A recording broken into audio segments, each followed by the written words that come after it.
No, I shouldn't even be here. You have a panel that actually enjoyed the movie. What am I doing here? I like Hey, Anima, cheese. I got something to tell you. You ready?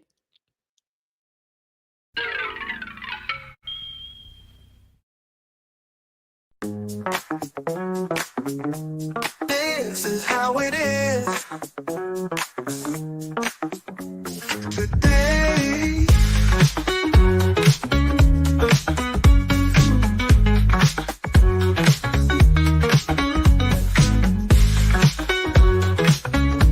This is how it is today on Pop Culture Minefield.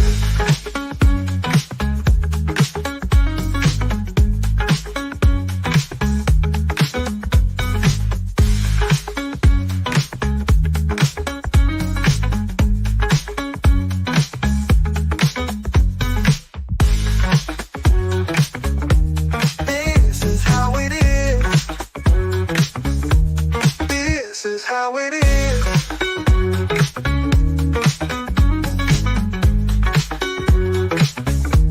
today on Pop Culture Minefield.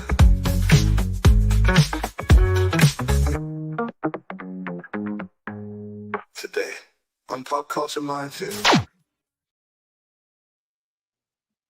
Yay, the show has started. God, that was a long intro. I don't mind, though. I enjoy that. Gives me a few seconds of respite before we have to start talking to all you people watching right now. Currently, we're just at 14, but that'll grow soon. We got Penny in the house. Let's see who else has joined us. Lord Thoth is here. All hail Lord Thoth. Connie Cleary is here today. Hello, Connie. It's been a few weeks. And of course, Josh Coe is here. And from what I understand, he is free. He's always free.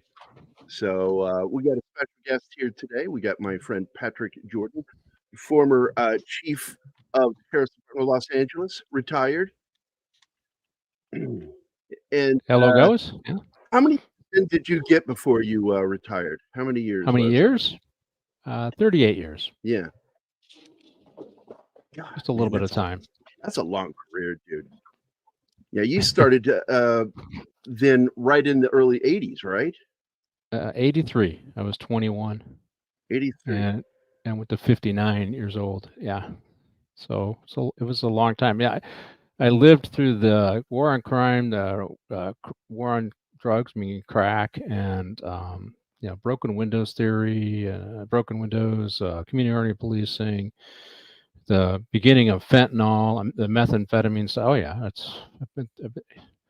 it's good grist for my other That's a show. story. So Career, yeah, heck yeah.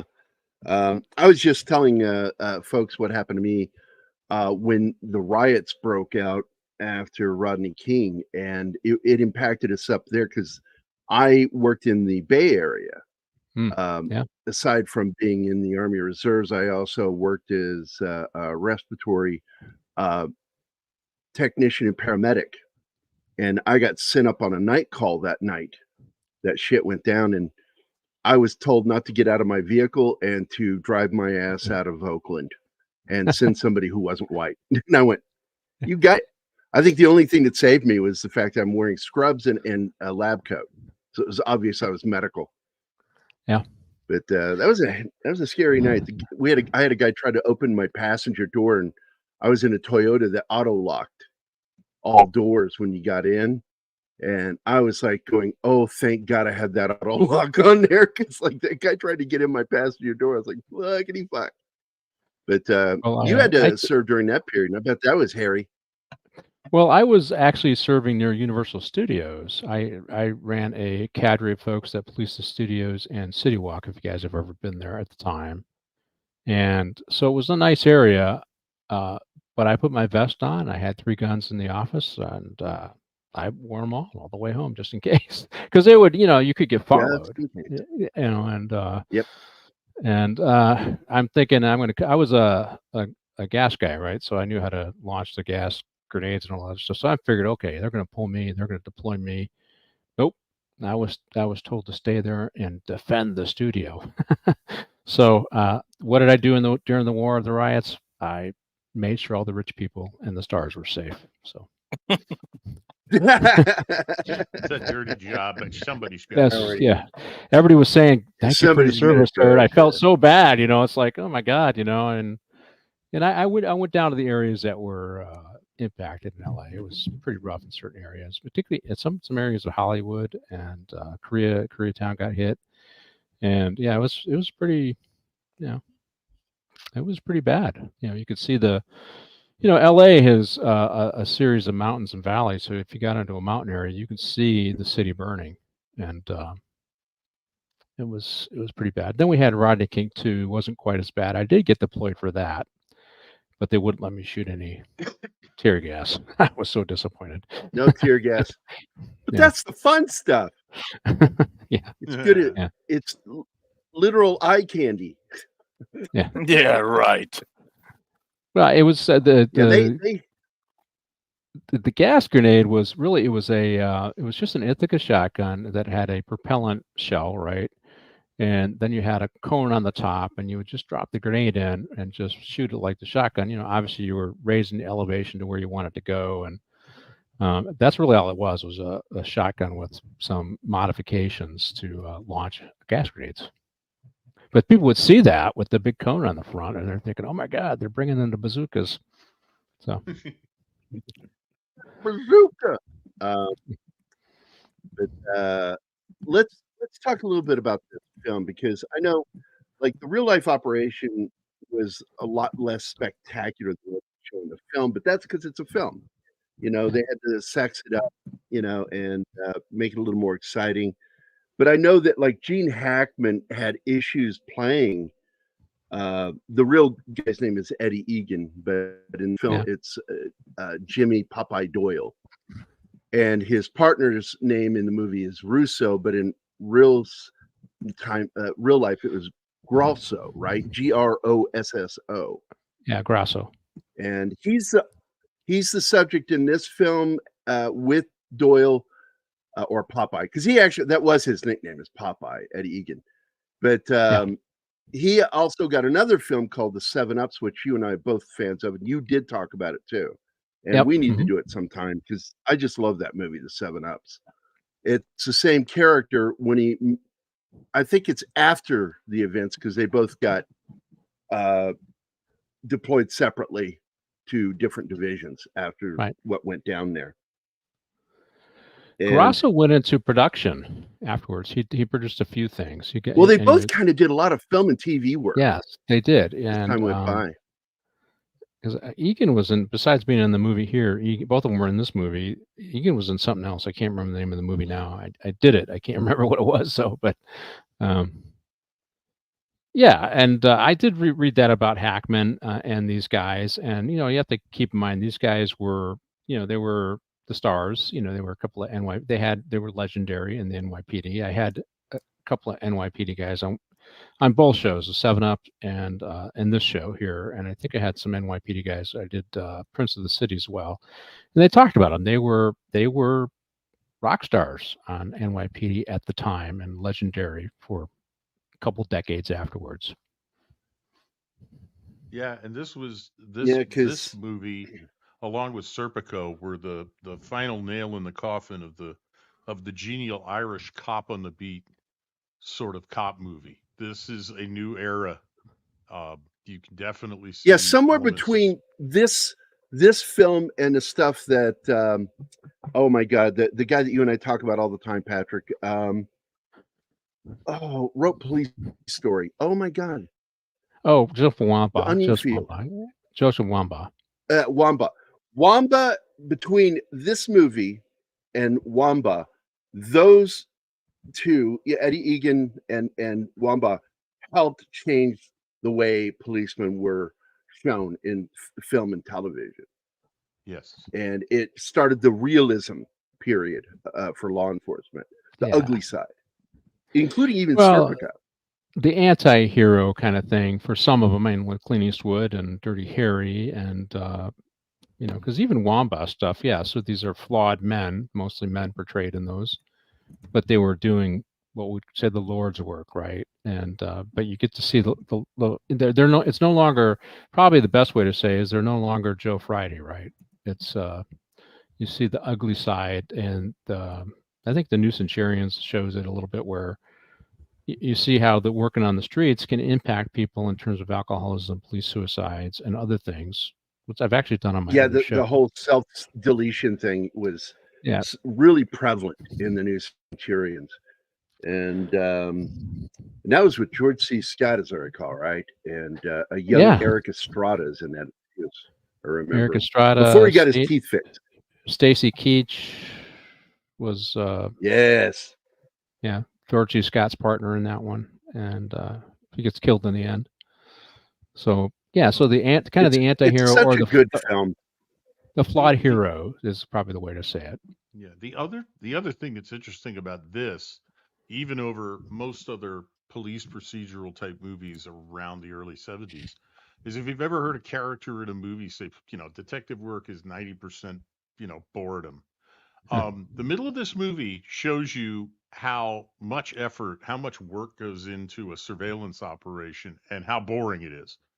Because they're made fairly early on by the suspects that they're pursuing, these people.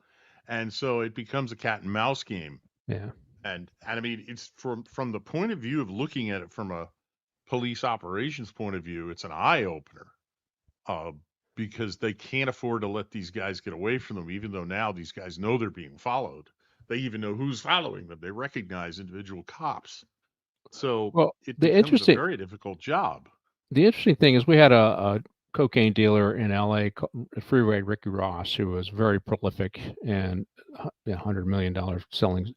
But even though we were chasing him, LAPD was chasing him, the feds were chasing him, he kept doing it. The money was so good. And that's why when you see these guys, they're getting pursued, the money in dope is so good that they're willing to take the risk.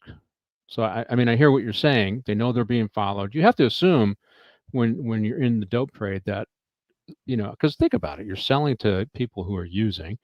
The strategy is to get the street dealer and work your way up the chain. So somebody's going to betray you, right? The cops are going to come into your life. That's why in the great movie The Godfather, he didn't want anything to do with heroin, right? Because he knows eventually it's going to be corrupted. So you have to know it's happening, right? Well, Goodfellas hinges on that. Yeah. I mean, that's what starts. Well, there's this sense of paranoia these guys. I mean, if you ever read up on some of the things these guys would do, that they would talk with each other outside, they would always cover their mouths with something. So it would be harder to eavesdrop or even read their lips what they're saying. And these guys were constantly looking in windows, looking for reflections, looking for people. And you see that in this film a couple times. And in particular, the Frenchman, who in actual reality was a Corsican, and he kept stopping at shops and looking, and he was watching for Eddie Egan or Popeye Doyle in the film. And now in the film, they don't show him killed, but in reality, the Frenchman got away, as I recall. He actually escaped. He escaped U.S. justice. He got caught in France and prosecuted there, but was not extradited. Yeah, for what he had done here, but it's really clever, and they show in the film how the way they would break down the vehicle normally and look for packages in the hollow spaces, but in the film they show that they went a step further and started pulling equipment apart. And that's when they find the junk in there. Yeah. Now Anima had a question for me, and I don't know the answer here, and I was hoping maybe you knew. What is that liquid they use, a chemical agent that they use to identify the junk? And I don't know. Red. I'm not a dope guy, so I don't know that one. I'm not a dope guy. I tried looking it up, and you just can't find any info on it. Yeah. I'm just curious. Before we continue, I would like to address this. We have a new member. It's Lester San Jose, the Skeptic Tank. Thank you and welcome, my friend. Yes, absolutely. We're glad you're here. I also want to address other people who've jumped in here because we got more people jumping in. We got Cam is here. Let's see. I saw somebody else jump in too. Who was it? Well, of course, Lester. Oh, Read by Nature. Christian Delorme is here, our good French Canadian friend. Bonjour, mon ami. Slasher Fred is here. It's good to see you, Slasher. And I think that I got it. Oh, Read by Nature. Yes, Read by Nature. Gary, they were using counter surveillance techniques like you would be taught in intel and counter intel. Actually, in the military, we were taught to, if you're driving a vehicle and I was an ambulance commander, you had to make sure you weren't being followed. And so we learned all of those techniques of, it's just basically ways of like turn left again. You know, if they turn left with you a second time, that's still a chance. But if they do it a third time, they're following you. Yeah. And that's the rule you're taught. Courtney's in the house. Here. Hi, Courtney. And I don't know. Rod Thunderheart. I don't know what the liquid was, but I did read that they tested actual heroin, not a baby powder or cornstarch substitute. That was actual heroin in the film. What? Yeah, Holy the shit. sample they tested was real. Yeah. Wow. 70s, man. No, Well, the cops were Friedkin. helping with the making of that film, so I'm assuming but they were in still. control of it. Right. No, Friedkin That's crazy. on To Live and Die in L.A., he actually used the counterfeit money after they made it. Like the guy he got was so good. And he was actually got asked about him, like, I don't know anything about it. And then, as soon as the statute of limitations was like, yeah, this movie is so good, I was just using it around town. Fuck the police. Crazy guy, man. But made some great Friedkin? movies. Well, he's, look, I'm sorry we lost him because he's really one of the great directors, modern directors. And, but we have an interview with him, and I think they even bring up the slapping thing that he would do. I think I can turn my camera on now. It's done uploading, Martin. Yes, So I'm getting on it the now. server. By the way, we had a video footage the other night, and I cracked Greg up because he had the most recent footage of John Carpenter because he is now included in the new The Thing extended. And he's doing new additional interviews and discussions for this new DVD. So he appears in the new trailer for this new extended version of The Thing that has all this breakdown. And it opens up on him, and I told him to pause the video when he did it. And I pointed out, yes, John Carpenter has officially become David Lopan. Because if you look at him now, he looks like David Lopan from the movie Big Trouble in Little China. Yes, he his does. wife have green eyes? I don't know. You can ask him. So Curtis Selby is here. What is up, man? We got some good people dropping in here. We're already up to 37. Glad you guys are here to watch. I know by the end of the day, we'll have had 200 people watch the show today. And especially because this is a great film. Now, they tried to say that this is the father of chase films. I went, no, it is not. The father of chase films was a little film shot in 1969 with Steve McQueen called Bullet. Which is just another great cop film. I love that movie. Do you know where Steve McQueen got the camera work ideas for Bullet? I have no idea. From John Frankenheimer. Oh, I'm not surprised. John Frankenheimer. Well, Frankenheimer did one I've never seen. I'm going to have to watch it one of these days, which is Ronin in the 80s. I love Ronin. But in 1966, Frankenheimer also directed Grand Prix. And created the very first situation where cameras were mounted on the cars.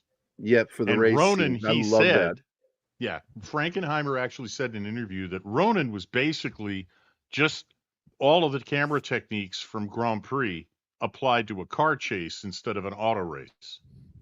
Right. And it influenced chases ever after.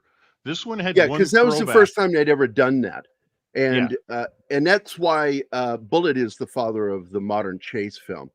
And the father of buddy cop films. Now let's see if Patrick knows this one. Do you know what film is the father of the buddy cop film? Well, I would say 48 Hours is the one that, but it's probably before that. Way before that. It's in the 70s. A little film called Freebie and the Bean, Freebie which and the is one of Bean. my favorite films of all time. You know, When the stunt driver on this chase scene was also a stunt driver in Bullet, and also the stunt driver in 7-Up, Bill Hickman. Bill Hickman. By the way. And Bill Hickman is in the movie, by the way, also. He plays the Fed agent that gives Popeye Doyle shit all the time in the film. He's in those other movies too. He's in Bullet as one of the assassin and driver, and same He's with 7-Up. He's actually a good actor. Same with 7-Up. Yeah. He was one of the bad guys in Bullet.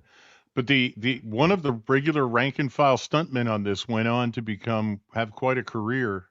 And that was the man who his directorial debut was Smokey and the Bandit.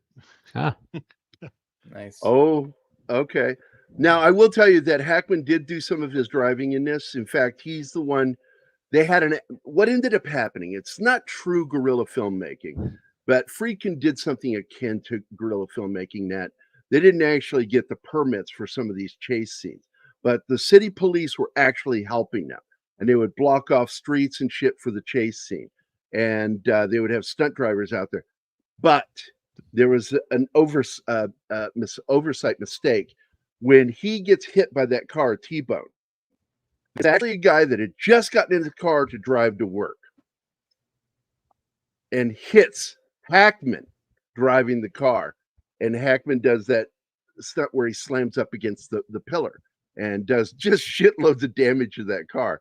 And it was such a great moment that Friedkin kept it in the film.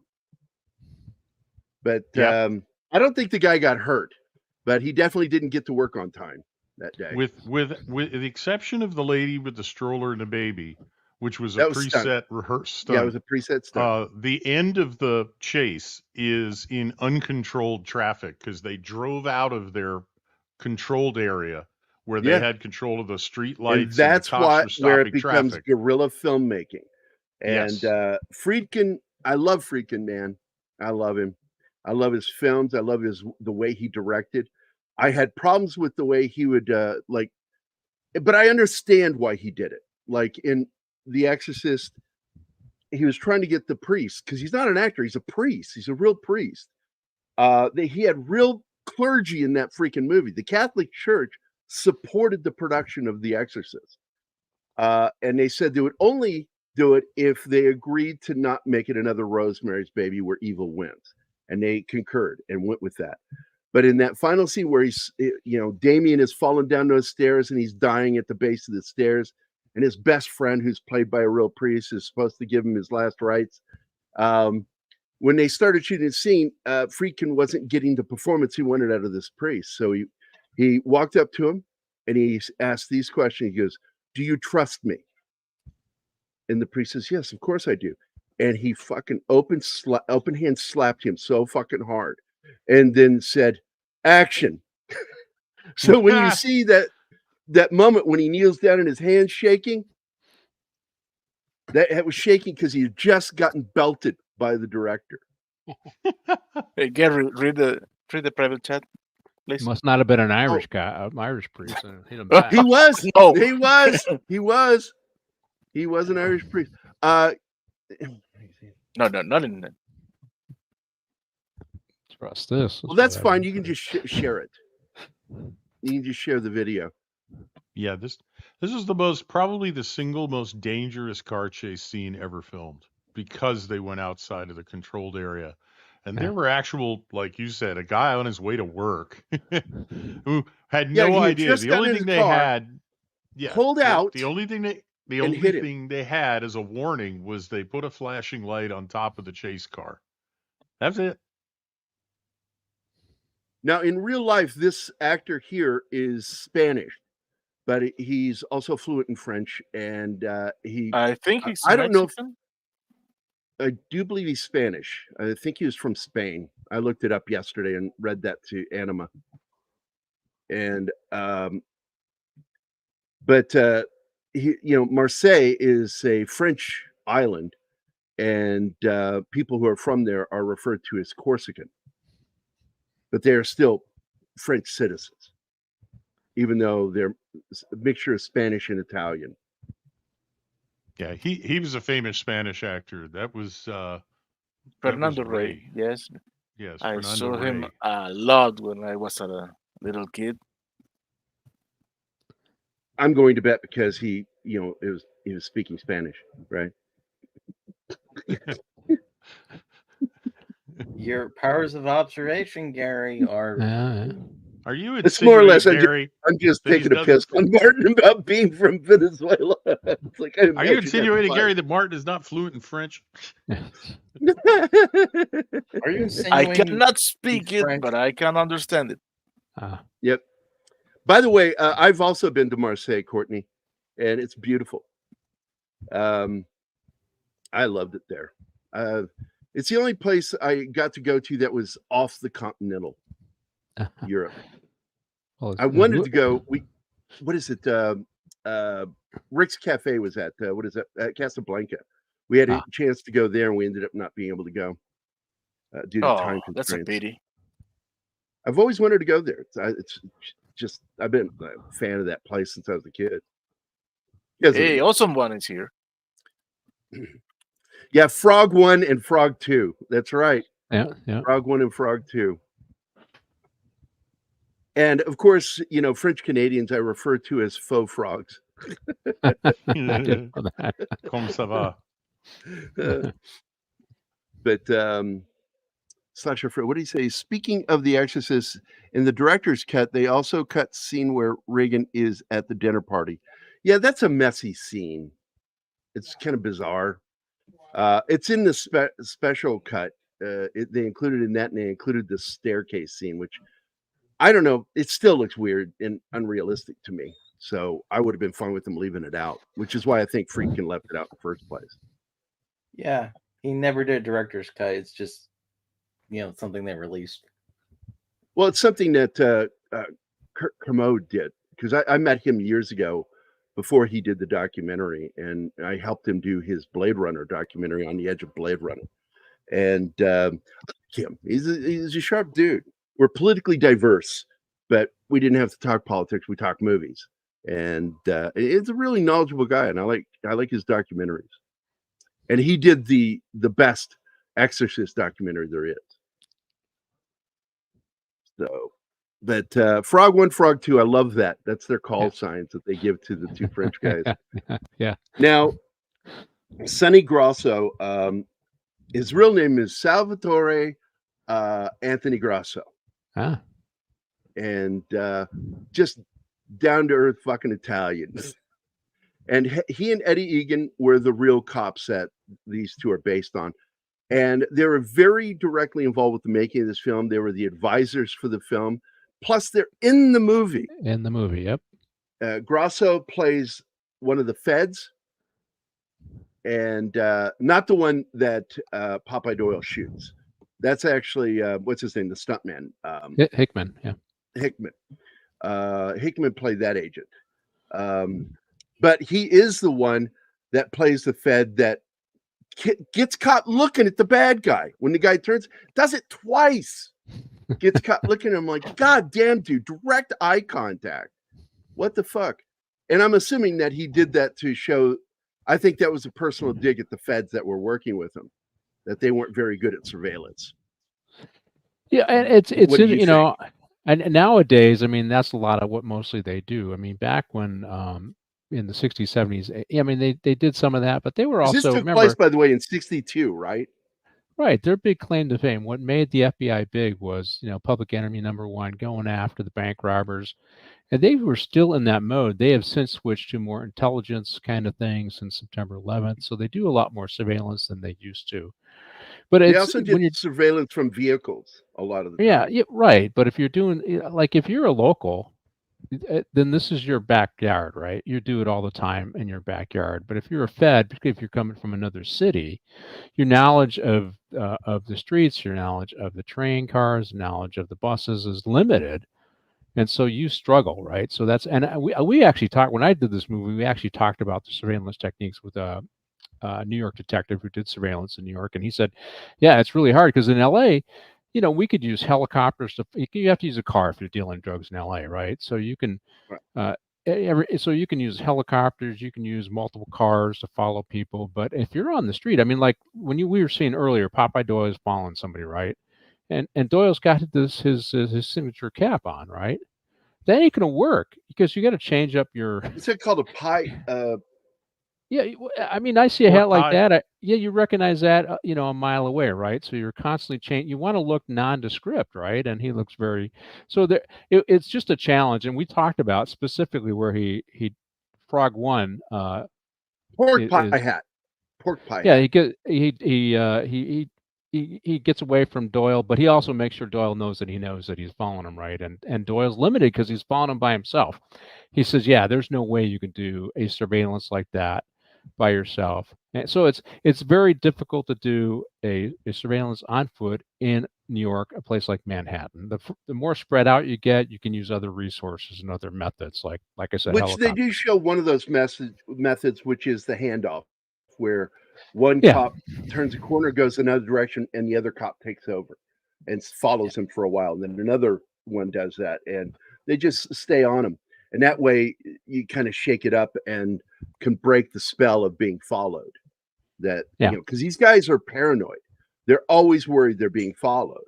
And so, they learned really quick how the cops work and the feds too, which is why, like I brought up, that gangsters notoriously would cover their mouths in public when they're talking to somebody. Yeah. So you can't read lips. Yeah. Can't read lips. And it also helps block sound. And they would speak very low. They learned to almost whisper speak in public.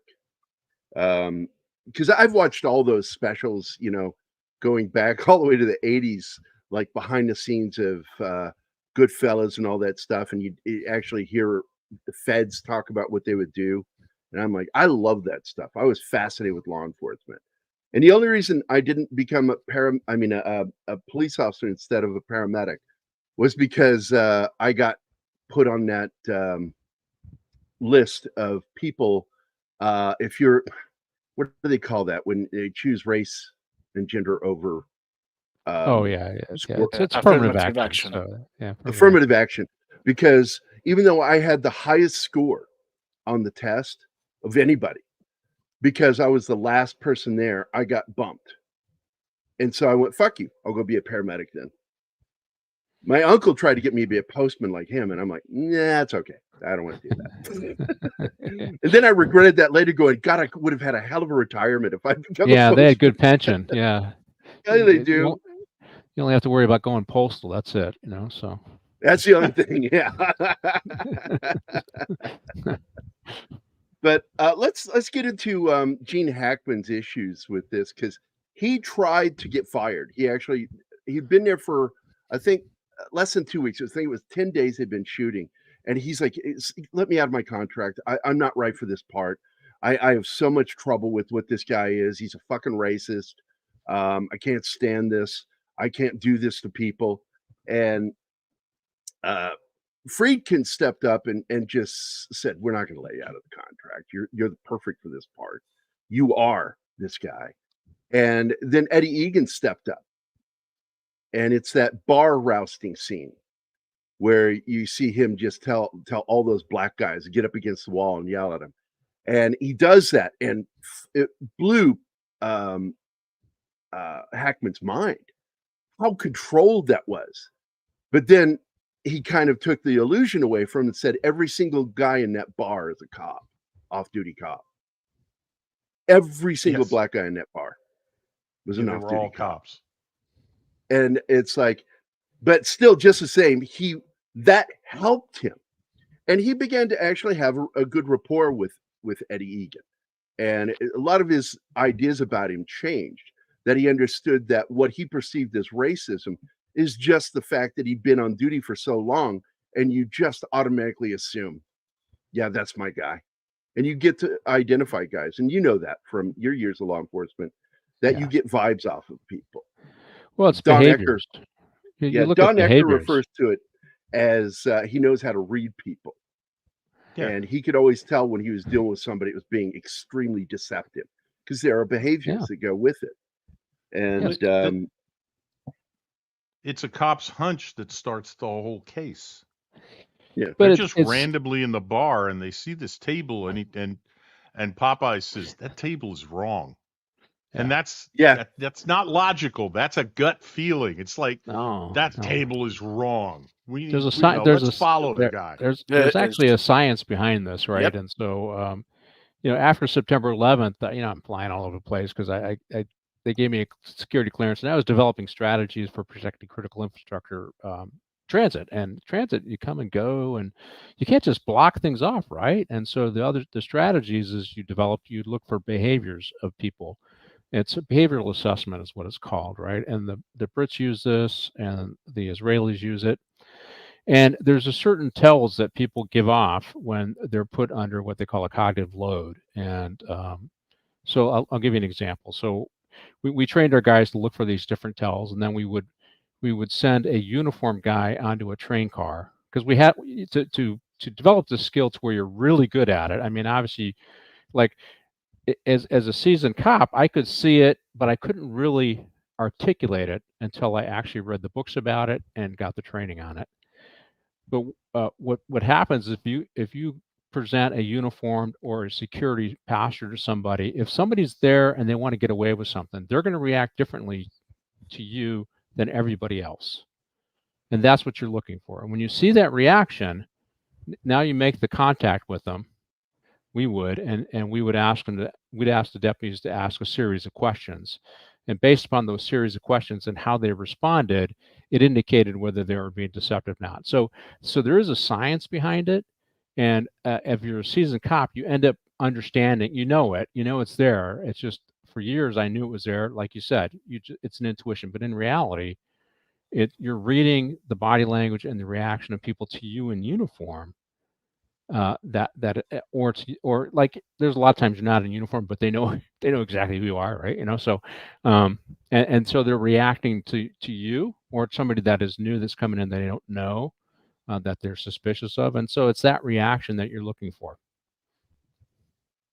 Yeah, there is an equal and opposite reaction too, because there's actually videos out there on YouTube that are guys that kind of go around trolling undercover cops, and they'll call them out. Now that guy's an undercover cop. They'll point him out, and the guy's like, "Hey, come here," and they're like, "No, we're gonna keep going." Have you ever watched like World Series of Poker? So I'll watch that, right? And so everybody's around the table, and you'll see there's a big pot, and one guy will start chipping at the other guy, and the other guy's got the glasses on, and he's trying to avoid responding because he knows his body language response might give him away, right? Well, that chipping at him he's trying to put that cognitive load on. That's what I'm seeing happening. And so obviously the real good guys they mask their response and they stick with their hand, right? But you can see that play out in the World Series of Poker, where one person's trying to not react and the other person's trying to put pressure on them to react, so they get a better idea of what they're holding. It's interesting stuff. Rouse scene? Is this the Rouse scene? I think this is the Rouse scene and what Popeye did is the real Popeye walked in there and he says, "You know who I am? Who am I? You're Popeye." He goes, "Yeah, get against the wall." Yeah. Everybody against the wall, and everybody just fucking moved. That was really awesome. And so Gene Hackman took that lead and followed what he did, and I think it's great cinema. And I think this is a good representation of law enforcement in New York and in other major cities too, because they all kind of get the same behavior and attitudes over time. And some people refer to question. What? The thing is talking about, like, don't touch you touching your feet. Like, what is that insinuating? Because it's a little archaic for me. Don't touch your feet. But it was odd. My understanding, from what I read, is that Popeye's specialty in a good cop, bad cop interrogation is his partner would ask logical, reasonable questions. Oh, and he would ask stupid ones, yeah. And then he would ask off-the-wall questions that would be a Have surprise. You ever been to Poughkeepsie? Poughkeepsie? Yeah. You've been picking your feet in Poughkeepsie? I'm going, what is going on? Yeah. I mean, it's just to get them off balance. And that's that they weren't trying to do the intimidate and be your friend. They were doing this guy's easy to talk to. Straight This cop, guy's crazy cop. Yeah, and this guy's nuts. So I'll talk to the same guy. And that's how they did their interrogations, and they would get him to open up about things they probably shouldn't have said anything about. Right. The FBI started the profiling program, Reed. I saw your comment about Robbie Coltrane was in the show Cracker, which they brought to America.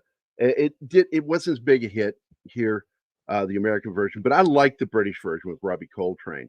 And he's based off a criminal profiler. And what it is the head of human behavioral at the FBI. They're the ones who started the whole profiling program.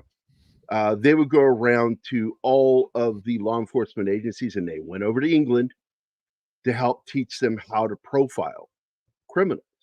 And the reason why we are able to do that is because of the human behavioral department, which is the same thing they show in the TV series Criminal Minds. It's the same organization group. Still hoping we're going to talk about this one.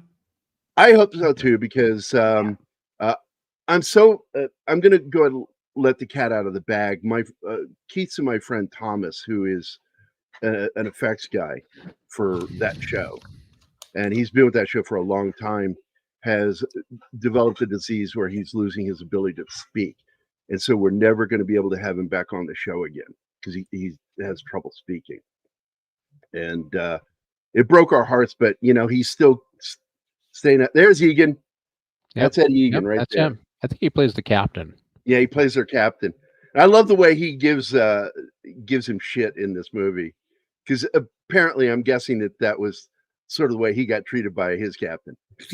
Can I ask a question about the previous scene? Yeah. Because he calls the people in the bar weird names like Baldy and Whiskers. Is that a thing? Did he really do that? I mean, it was funny, don't get me wrong, but yeah, probably if he doesn't know his name or if that's what they're calling him on. I can tell you when you go roll up on a scene with a bunch of gangsters and they're out doing stuff they shouldn't be doing. Yeah, everybody's on the wall. Everybody's got their hands on the wall, and you're shaking them all down. That kind of stuff does happen, but usually you know who they are if you're working gangs. You got a pretty good idea who's who in the zoo. I don't know if these were just things that Pop Boy seemed to know all these guys, so maybe there's something he called them all the time. Yeah, or maybe he just wanted to talk down on them. Maybe those were their known alias. No, I'm going to say that's a negative. That's just it, because I've done that too in the military. You like if somebody's like got a little bit of a punch, call him Punch. If a guy's got like a long face, you find something like, "Hey, Banana Head, get over here." That's all that is. So it is the thing. Okay, that's all I wanted to know. Well, I'm just telling you from the military. If you don't know somebody's name, you call them by how they look.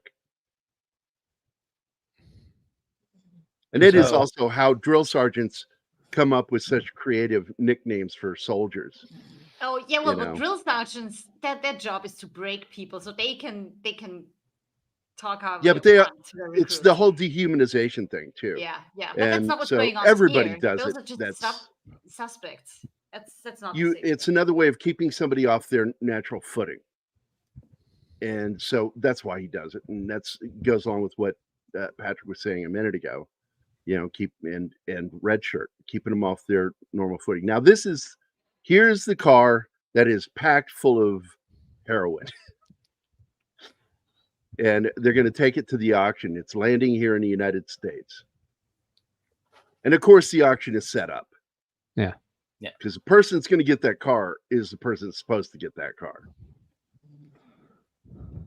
How often in Los Angeles did criminals actually try using celebrities? Because I noticed they use a famous French actor. Use what? For the smuggling. They use a famous French actor. That's the guy who's being interviewed at the dock. But you said something was it smuggling you said? Yeah. How often do they try using celebrities for smuggling? Did that ever happen in your tenure? I think celebrities get involved in the dope trade. You've seen it with athletes doing it, and but I think there are people who of the mindset to get involved. It's not like they approach them and say, "Hey, I got a deal for you." They're in the life. They're probably using, and they're dealers getting them connected. So it does happen, but there's an allure to it because they become friendly. Yeah, and hanging out with those guys, they're usually fun, crazy. It's exciting. High energy. It's exciting. Yeah. You're getting one over on the cop, the man. Get one over the man. The man. Until he shows up with the handcuffs and takes you away. Then it's like, oh, I don't know. I didn't mean it. It was just one time. An actor. Just one time. Yeah, right. And by the way, I love pork pie hats, man. I think they're the coolest looking man hats since the fedora. Oh, that is one bad hat, Harry. Yes, right?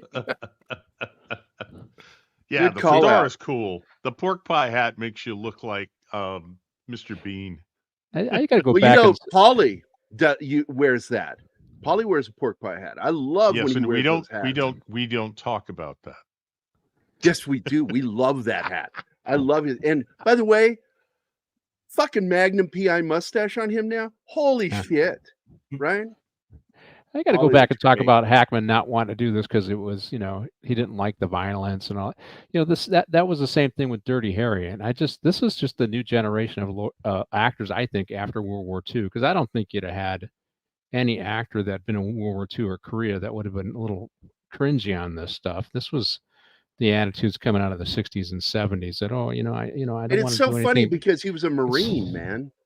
I know, but it's the attitude of the actors changed after a certain point. I mean, I don't think Charles Bronson would have been all that squishy about playing this part. I don't think, or Lee, you know what I mean? I mean, or Lee Marvin would have been, or Lee Marvin, right? Yeah, but because I think Steve McQueen turned down Dirty Harry. I forget who else turned down Dirty, because it was like, oh, I don't think I like the character. It's my image. It was originally supposed to be Frank Sinatra.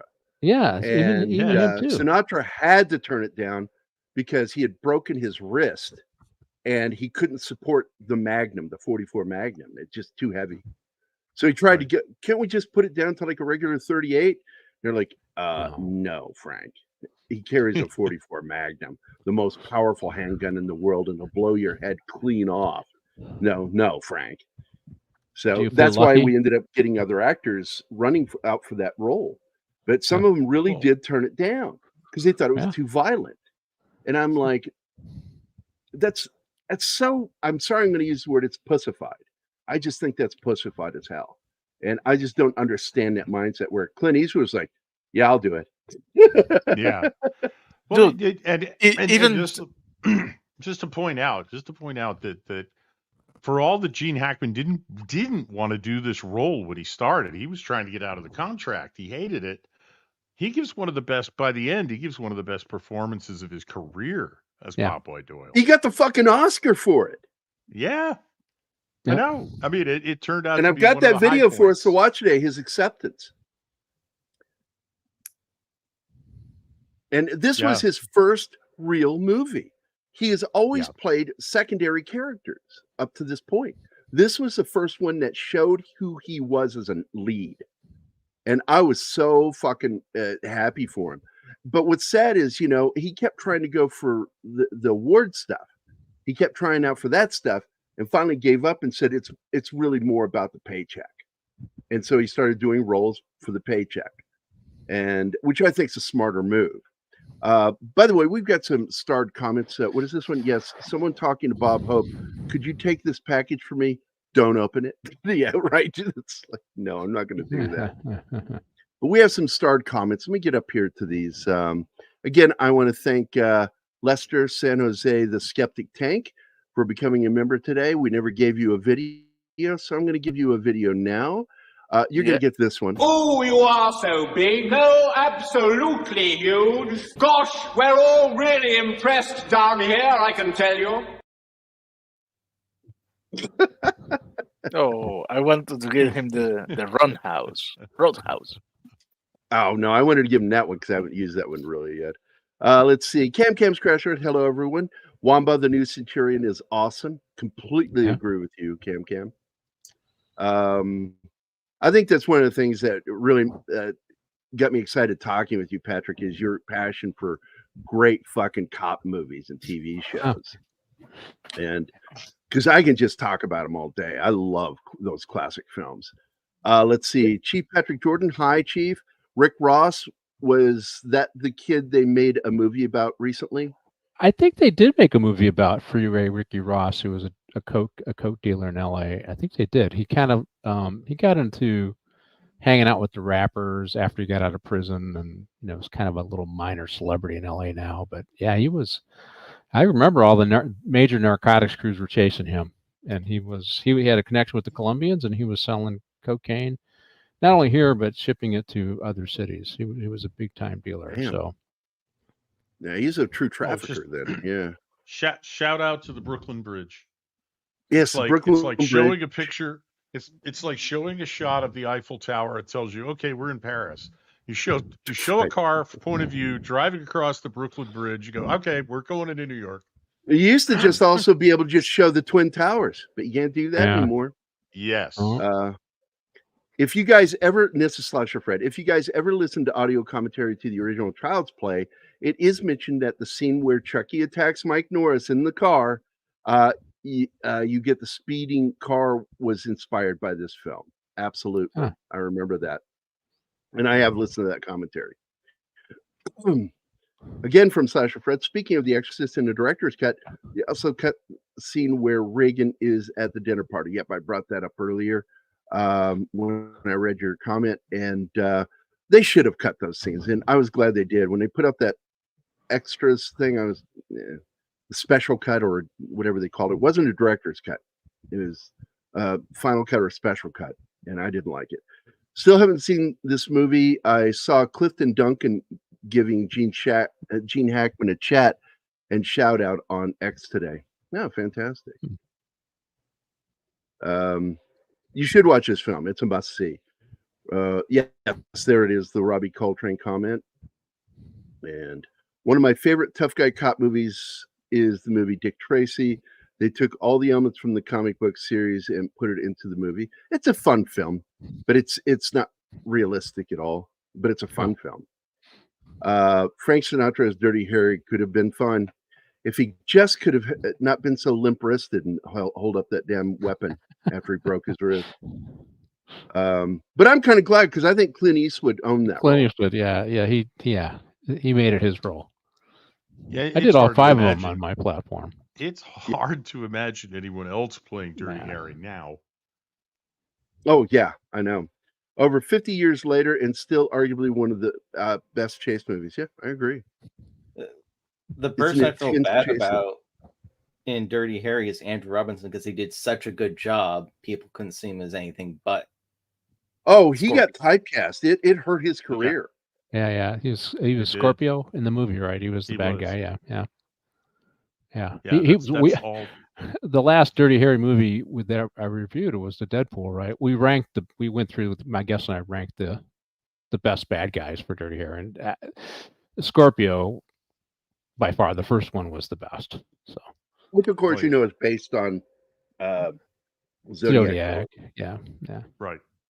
Very much inspired by it.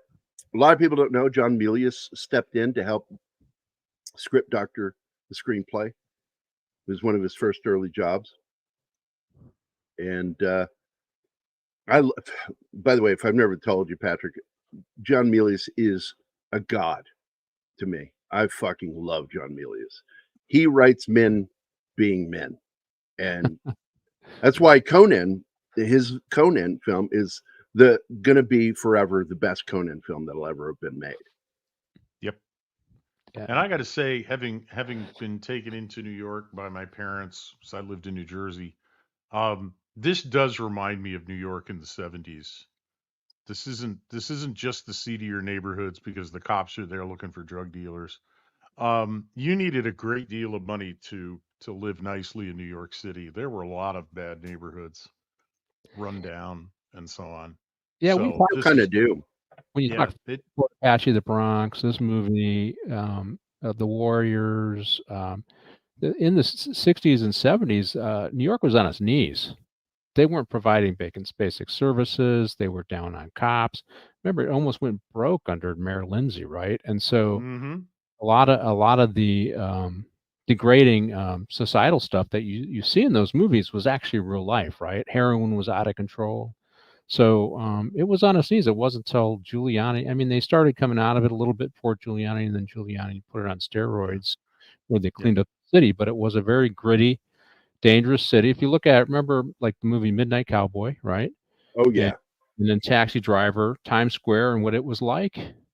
It was a seedy mess, and then they completely. West 42nd Street from Times Square to the Port Authority bus terminal. Ugh, that was a gauntlet just to walk down there. But yeah, it was, well, Mayor Dinkins was the one who started it, but he wasn't successful in other respects. And then Giuliani came in and really put the screws on with the broken windows policing, and it started to make a really big difference. But the major crimes were starting to drop under Dinkins. But that's, that was the bad old days in New York. It was, you watched yourself. You kept your, you distributed your money and credit cards and everything around you. And my friends in high school said, if you go to New York, you got to look poor and straight.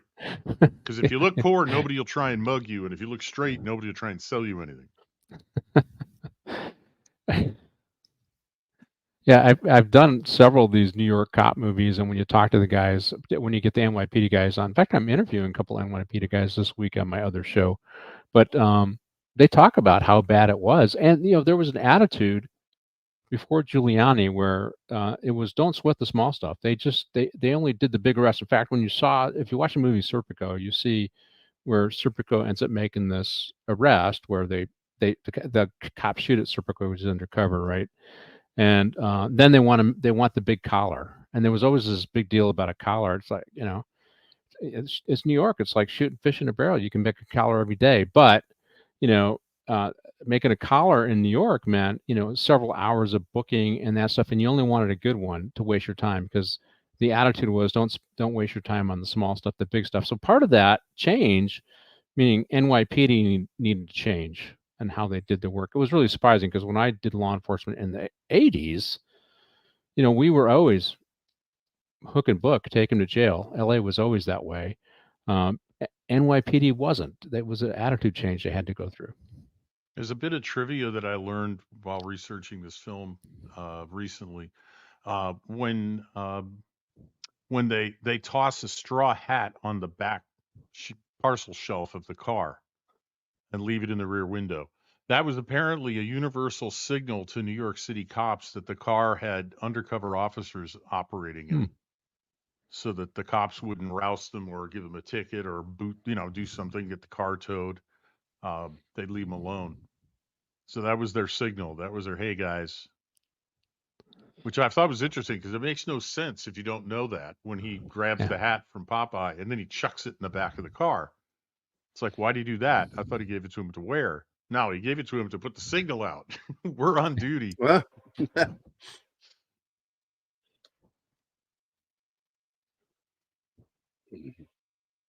You brought up Serpico again, and I want to point out that is one of F. Murray Abraham's early films.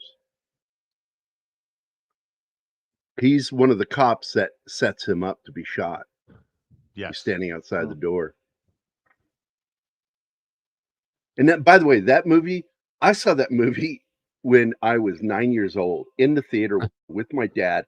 And my dad kept covering my eyes or my ears, and he couldn't make up his mind which one he wanted to do. So, but it didn't matter, because I could hear and still see everything. Yes. What was it? The swearing he didn't want, or was the swearing? There was I think there was a bit of nudity or violence. He didn't want me seeing that, and it's just like, well, and people are like, why did he take it? I said, because my dad was one of those people who had illegally kidnapped me and took me from Arizona to Virginia to hide out with me. So there was no babysitter. If he was going to go see a movie, he had to take me. And that's why I got to see so many awesome films as a kid, because I was raised by a guy who couldn't leave me with a babysitter. And Serpico, man, that movie when he gets shot in the cheek, dude, for years I was trying to figure out how did they do that? How did they do that? Because I love special, practical effects for makeup and shit like that. Yeah, a friend of mine got shot in the face, half his face shot off. He survived, but yeah. Somebody just joined us. Yes, deleted scene 12 Oh. hours. Now, so Here we had a go. little hard issue, but I'm back now. This is, that's the real Grasso there playing the Fed, talking to another guy, not paying attention to the Frenchman just walked outside. So now he has to follow him. This leads to his pursuit of him in the subway.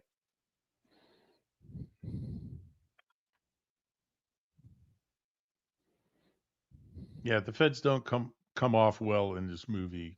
No. It's told from the point of view of the NYPD. They didn't like the feds. None of my cousins who were police officers liked having to involve federal agents in a case. They hated it. Well, it's I have had a few federal folks on my show, and they get angry because like the federal marshals, if they're doing it, I had them on a few of my shows, and they said, yeah, the FBI, when they show up, they expect to be in charge of the press conference. They expect to be the lead, and it upsets everybody else, right? And they become secondary citizens. Yes, and they may have done most of the work on it, and then the FBI steps in, and it has to be front and center. Well, the FBI is going to talk, and they want a speaking point at the press conference. I've done several press conferences, and I actually worked closely with them on anti-terrorism stuff, and they liked me because I could take charge and get things done, but they could sit in the back and just step up and be co-chairs and not have to do as much work as me. But it was okay because they provided resources, which is why I did what I needed. They gave me the money I needed to get it done. So if I had to be a little bit of a lackey for them, I was okay with that, because at the time I was pulling in about $70 million worth of grants from the feds, and if they advocated for you, that just helped grease the skids. So I guess I acquiesced because they had money. So they always have money. Yes, that's even brought up in this film. The feds always got money. They got money, and that's why they're able to nose their way into good investigations. So, and they would also, a lot of people don't know this, that they had CODIS. They were the ones who were in charge of all the fingerprints, and so law enforcement, in order to find out if this guy's wanted anywhere else, they'd have to go through the FBI for that. Yeah, and a lot of the major agencies, like we have our own crime lab, a lot of and we co-locate with LAPD. There's a lot of states that have their own crime labs, and so they might have their own databases for fingerprints as well. So because I used to do used to have to, when I was a young deputy, you did 4 cards, right? One went to the FBI, one went local, and they went to different places. And so you had your own collection, but we were big enough that, the way to say it is LA County Sheriff's are the largest in the country, so we were resource rich in comparison to a lot of other jurisdictions. So we could do our own thing, right? And then we could do it with LAPD, although they were sometimes hard to work with. But what happened with CODIS is they digitalized it, and now you can check all the databases across the country. Yeah, not just your own local. When I did my research, Patrick, every department had their guy in charge of doing the research. Yeah. And this is for control issues, because they didn't want every cop having access to it. You had one guy who was in charge of that terminal. And I can't remember when CODIS came online, where it was that during my tenure or just before. I mean, I started in '83, so, but I can remember doing the card one, 4 different cards, and they go to different places. So, and many states, by the way, have their state version of the FBI. Like I remember Georgia had the Georgia Bureau of Investigation, and they had that state's version of CODIS too. Yeah, where they had their records for that state alone. And since 9/11, we've seen more cooperation between states now. The feds might have a different criteria for entry into their CODIS, right? They may accept, may not accept, and states might have different fingerprint databases, let's say for civil service employees, so not necessarily for crimes that can be accessed. So that you have this need to have so local capacity, and you wouldn't want the feds to have all that stuff because it's unnecessary, right? But and it would be a violation of, if you're signing up to be a state employee and you get fingerprinted, you're not signing up for your fingerprints to go to the feds, right? There would need to be some kind of warrant, I guess, to get that information. But so that's why the state might have different local databases. And does California have its own bureau? They used to have the Bureau of Investigations and Narcotics and all that stuff, but they merged everything with the CHP. So now the CHP pretty much does everything For statewide. California. Gotcha. For California. I mean, they're starting to do their own homicide investigations on state property and state highways, which that only started a few years ago. The locals used to do all the homicides that occurred on and all the criminal investigations occurred on the freeways. Now they're starting to do it. I personally think they're just growing their empire. Because I think the governor just wants to control as much policing as he can. And so they're taking over as much jurisdiction as kind of the federal goal to take over all policing on a state level. That's why I kind of see it in California, and it's just kind of a slow creep. It's just something I noticed. But I'll tell this story about in this movie. So they seized the heroin. I think I told you before we started, but there's another movie that if you like this movie, watch it, and it's called Prince of the City with Treat Williams. And in this movie, we seize the heroin, and Rosso and Egan are basically they're special investigation is what they are, right? You can see that they kind of go and do whatever they want, do whatever investigations they want. And you see in Prince of the City, it's the same thing. It's a special investigation units, and they're taking down big dealers, they're taking down big scores, and also they're stealing, right? Well, the heroin seized in this case was put in an evidence locker. And people that were part of those crews began stealing it and selling it on the street, right? The coppers. The feds found out about it and they were pissed. And that is the premise for what happens in Prince of the City, where the feds come down on NYPD and these guys in these special investigation units. So I didn't realize when I watched Prince of the City, I don't know, 30 years ago, that it was a true story. But it's based upon a true story in which people were stealing the heroin seized in the French Connection that just upset the feds, and so they came down. And that I don't think that was the Mullen. I can't remember which. Maybe it was the Mullins Commission, but it inspired a commission in New York to weed out corruption. But it's a good movie to watch as a follow up on this one, because there's the connection between the dope and the dope being stolen by cops. So here we got the cops seizing it, and then a few years later you got cops stealing it. Which is crazy. But the other one, which we talked about too, is the film The 7-Ups, which is directly connected because, again, that film is based on not Eddie Egan this time, but Grasso, who is his partner, and another criminal investigation he was involved with. But I do want to point out that there is a really good actor in this playing a mobster in here, which is funny because he was in Serpico. He played a cop in that. He was in the French Connection playing a gangster. But as I recall, he was also on Police Story. Yes. The actor is, of course, Tony Lobianca, who plays the main gangster in this. Right. And he was in, I think, the first episode, wasn't it? In Police Story? Yeah, I don't remember. I know that the New York copper that I had reviewing this movie with me on my show actually met this guy and talked to him. Said he's a nice guy. He did. No, it was the second episode of the series, season 1, episode 2, Requiem for an Informer, and he played Tony Calabrese, and he played the same character. As I recall, pretty much throughout the series, they would revisit his character. Yep. Oh, later in season 3, he plays a different character, but through season 1 and season 2, he's in 5 episodes playing the same cop.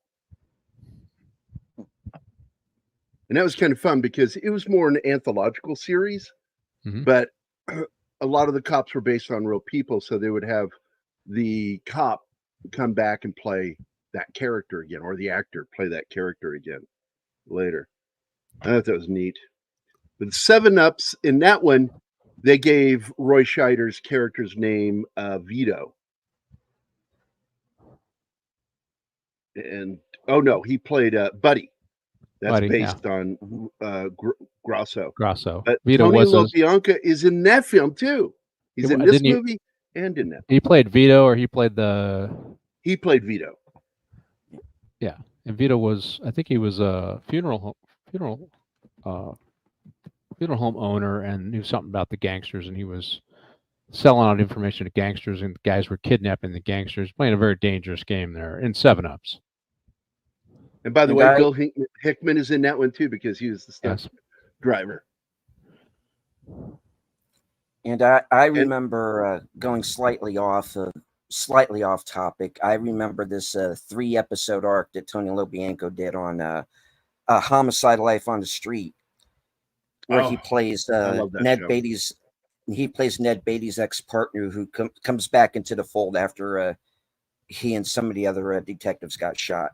Interesting. I think that was like a 3-part arc. Pretty interesting. That was a good show, though. I like that show. Very good. Yeah. Keely Chow is here. Greetings, Keely. See if I missed anybody dropping in. We got Jamie G is here. Voltaic Blood. Let's see. Eat Clay Thomason is here. And I'm caught up with everybody else. Oh, Awesome One. I didn't see that one. Awesome One is here. Mephisto Raid. Oh, no. You can tell we jumped by 10 watching right now. So this is where, is this the chasing where it started? He's chasing, so yeah, isn't it? This is where it begins. Yeah. And the chasing, a lot of people don't realize he's not chasing somebody in a car. Yeah. He's following the fucking above ground train. This is a subway where it goes out over the city. And he's looking up and trying to follow this thing and high speeding. And they cut out his voice. So you just hear the sound of the traffic when he's getting angry, banging his hand against the steering wheel, yelling. And I kind of like that you're seeing it rather than hearing it. When I saw this scene, and it just reminded me of something because when somebody tries to kill you, it gets a little personal, right? And so it's ironic that the situation I was involved a French crook who was stealing high-end, BMWs, Mercedes, that kind of thing, and so this guy tried to kill me, right? And I had a trainee with me. I was uniform, and we took a report of a stolen Mercedes convertible. And did he shoot at you or try to hit you with his vehicle? Oh, he tried to run me over, and so we put it in. We entered it in the system. We had to go to the station, and I had the Sunset Strip, the famed Sunset Strip, right? And it was a Saturday night, so it was crowded. And we make a right turn, and we're going to the Beverly Sunset. We're going by the Beverly Sunset, which is this motel that was prostitutes and heroin and cocaine. It was just it was a bad place.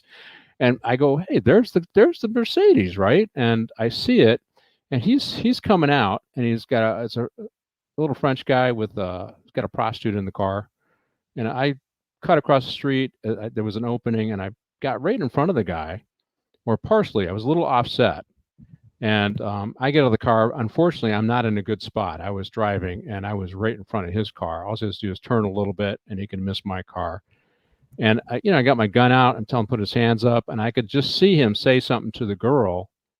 And they both ducked their heads and hit the gas pedal. And I had two options. I either shoot and get hit or jump out of the way and survive. I chose to jump out of the way. But I had enough follow-up on it because I found his room. And like Popeye Doyle, I was a little different here. It took me about 16 hours to find that guy. But I kept working until I found him. And when I found him, the detective showed up and says, no, you're going home. We'll take it from here. And I found him at a motel. I think I found some paperwork, and I got a bill for a motel. And in the alley behind the motel, there was these 10 high-end cars that he had stolen. I don't know if he was going on to the port with them, what he was going to do with them. And he was French. He was a French national. He coming over doing this thing. Probably going to send him to France or Europe, whatever. So it does have a connection with the French connection, because that guy was French. He tried to kill me, and the guy that tried to kill Popeye Doyle here was French, and we both got a little pissed off that people tried to kill us, right? So you take it a little personal. You take it a little personal, absolutely. Yeah. So,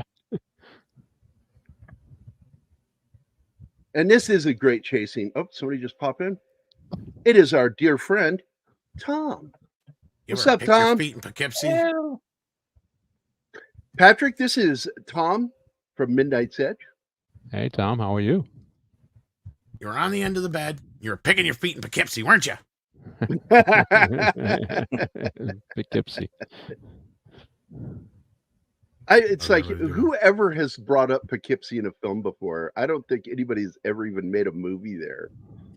That's why I was confused. I was like, is this a colloquialism I'm missing out on? Or yes, what the fuck does Poughkeepsie mean? I've said it because to me it's the funniest city name in all of New York State. I think where's because it at? at the time the movie it's upstate, right?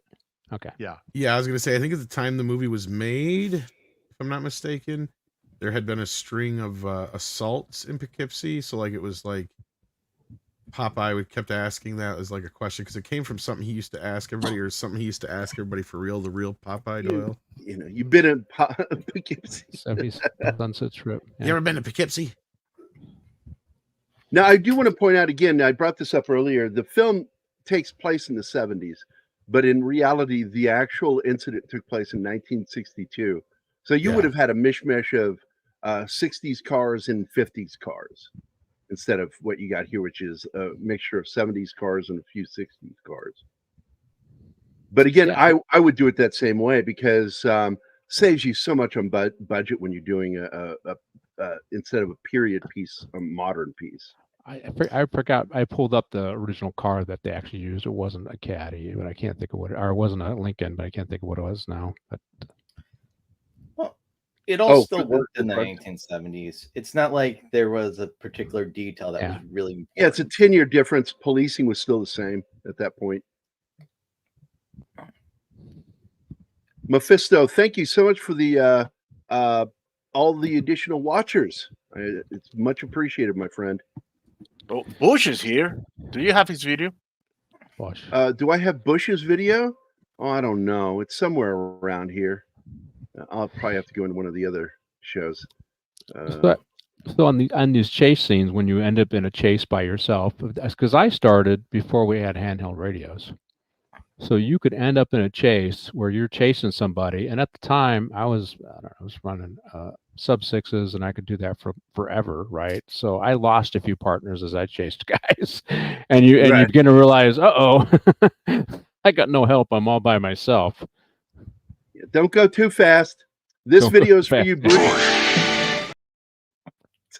There you go.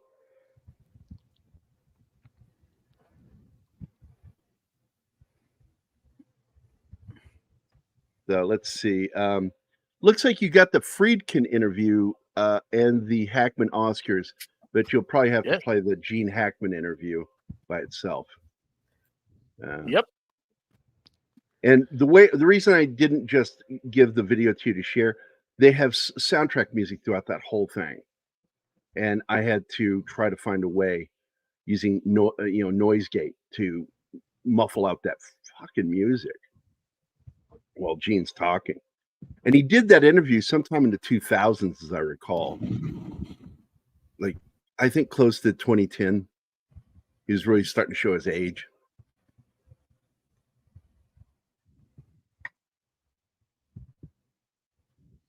This delay tactic they use here for picking up the car is great because they got to put the car back together again after prying it apart. Didn't they just get a different car? I don't think. I can't remember. I just watched it, but I don't recall. Anima, did they use a different car, or did they put the car back together again? Because they put the car back together. Oh, did they really? Okay. Yeah. Yes. Yeah, they used the same car. They just put everything back and made it look like nobody has ever ripped it apart. Yeah, that was the NYPD garage body shop. Yeah, they actually know what they're doing. So Yeah, once the cars are taken apart under supervision, They put it They back didn't together. take it fully apart. They just they did it until they found some heroin. They knew Well, it's all it was in the door well, is where they find it. That's what Yeah, it the sill. began to find it, and that was enough for them because they had all the additional weight, so they knew no matter where it is in that car. They just needed confirmation, so they didn't have to fully rip everything apart. I don't think they did that. They just needed And to find I'm it. going to put money on it that I believe this film helped make pork pie hats popular. What? That's what they're called, pork pie hats. Okay. I forgot. I just watched it. I forgot. Didn't Paulie wear one in Rocky? I think that's Yes, Paulie I wore think he one. did. That's right. But when you said Paulie, I'm thinking Paulie, our Paulie, because he wears one too. Like everybody else from our community. The Paulie Latino is Paulie. slant. Yeah. That's Paulie. The one Yes, and but only. Paulie can pull that hat off. Yes, he can.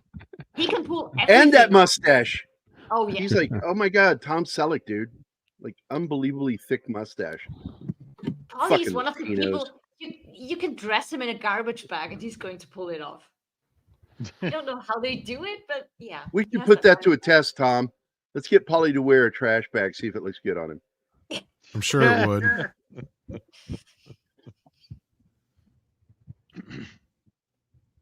By the way, I do want to go over these because Tim sent some messages. Let me get to him here. Slasher Fred, yes, there was.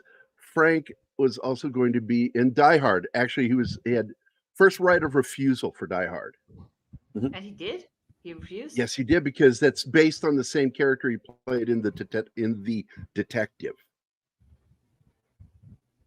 Oh. Yes, see Marooned with Gene Hackman. Great film. I like that film.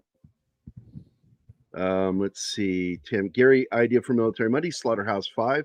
Somebody make a note of that, Anima Martin. Yep. On it. He asked that you actually put that in the comments, not in the chat, Tim. Since Kurt Vonnegut was at Dresden, yes, he served in the U.S. military. You catch 22, right? Yeah. Hello. What? Why'd you say that? Testing if my oh, because my mic. is You know, fading. sometimes he I don't mutes think- without noticing. I don't think it was Catch 22, but I think it was, what was it, Welcome to the Monkey House, or one of I think that other- was his. Yeah. Yeah, that's Vonnegut.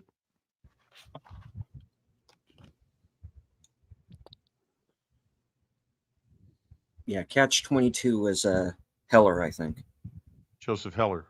Yeah, Heller, Joseph thank you. Heller. Good writer too. I like Joseph Heller. Although I prefer the original film Catch 22 than the miniseries, which I just did not like. Why? Because there were actual veterans in the original film, whereas just a bunch of Hollywood actors in the updated series. Guys playing soldier.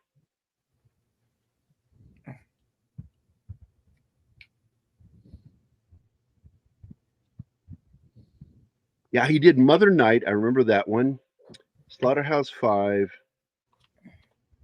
That's it. And I'm looking, I don't see it.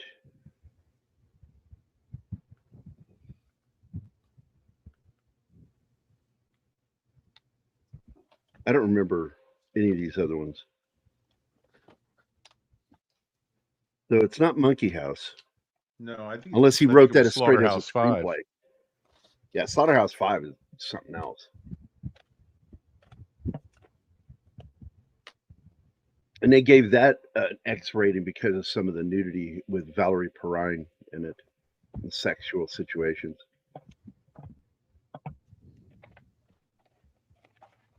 But Tom, you joined. Did you have something you wanted to add to the conversation?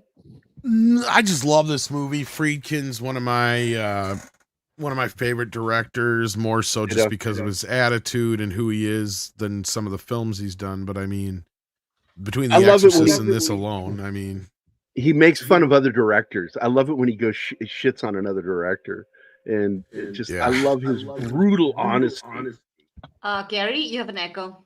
that was my fault. It's not Sorry, me. Oh. I fixed it. But yeah, no, I love when he goes off on stuff. Yeah.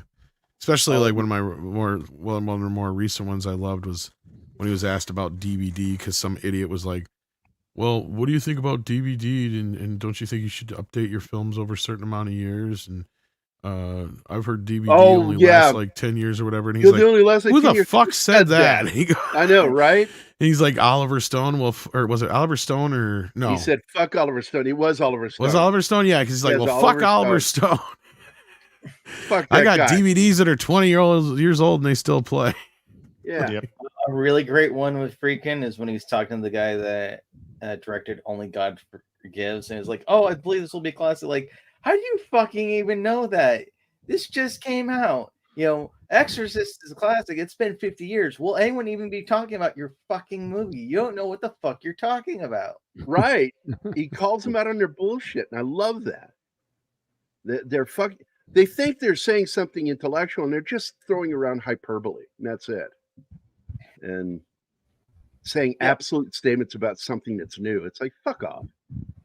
Let's talk about it in 20, 30 years and see if it's still... Well, and I think it was somebody was misinterpreting what Oliver was saying and then asked him a stupid question. So Friedkin is not one who has time for stupid fucking questions. Like, you ask him a stupid question, he's going to give you a harsh answer. Yeah, it's sort of like when I had to pick up Bruce Campbell from the airport, and this kid was coming along to be videographer and capture everything. And I was picking up my buddy Josh Becker too. And so he says, you got any advice for me? I said, yeah. Don't ask stupid questions. I want you to stop and think before you say something. And think, would this be classified as a stupid question? And then ponder it. And if you're not sure, ask me before asking him.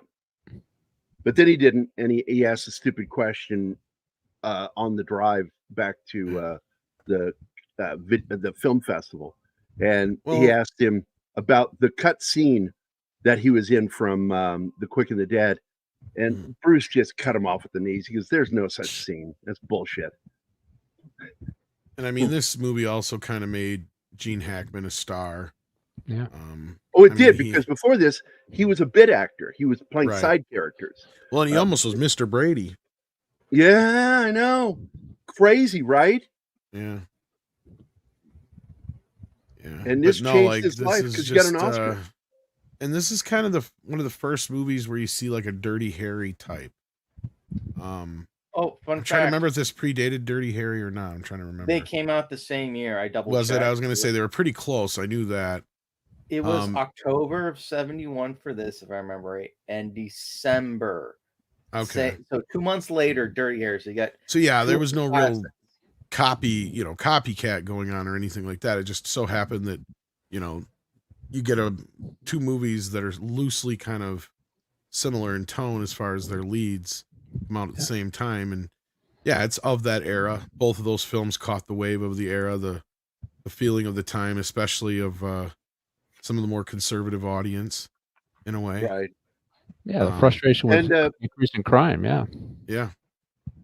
And of course, John Milius was one of the script doctors for Dirty Harry. Mm-hmm. One of his early jobs.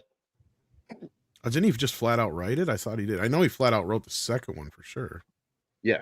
I think he was just, I don't think he's even credited on. I don't remember, but I know because he's got a great interview where it's actually more poignant now than it even probably was then when they were doing the. Yeah. Here it is. DVD I just extra, looked it up, Tom. But yeah. He's talking about uncredited. Yeah, okay. Where he's talking about just the difference between the first movie compared to the second movie, because the first movie he said was the conservative point of view, and then he said the second one was more of the left point of view at the time, and kind of how he was kind of tying both, giving both voices the same kind of equal footing. Because the writers, it's funny though, because the left still ate the movie up. It didn't matter. Yeah, it doesn't matter. Well, the critics hated the first one because they didn't want the message going out. Yeah, they called it a right-wing wet dream. Yeah. Yes. Yeah. It's odd too that there even are sequels, because original Dirty Harry, it's obvious that he's quitting the force. That's what that entire thing with him throwing the badge at the end is. So it's just hilarious that he's just back on the force, like nothing happened in the second one. Yeah. Now this one surprises me, Tom. The writing credited for Dirty Harry is Harry Julian Fink, Rita M. Fink, and Dean Reisner. Story by Harry Julian Fink and Rita M. Fink. And then additional uncredited is Joe Himes, Terrence Malick, dude, and John Milius. I tend to not like Terrence Malick's writing, so I'm a little surprised on that one.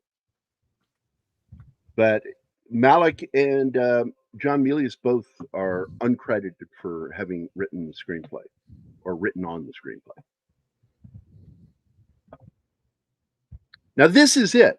So you're saying that's real heroin. So I'm curious what that chemical is that they drip into it. That's like Mythbusters not telling you what the proportion is of iron oxide and aluminum when you're making. Because I tried to look it up and I can't find it anywhere. What chemical they used, or what it represented, because it turns blood red, bright blood red, and he says that's almost pure. This is, again, that 89% pure. And it's funny it's like 500,000. It's like that. Now let's say that in today's dollars, that's like $3.8 million worth of junk. And I think they were getting it from Southeast Asia, right? So that was come from that versus Mexican brown. So wherever it makes a stop, it gets cut with something. So that's why they're so used to having a lesser percentage. So getting like 89% is crazy. Yep, because they can cut it twice and then sell it.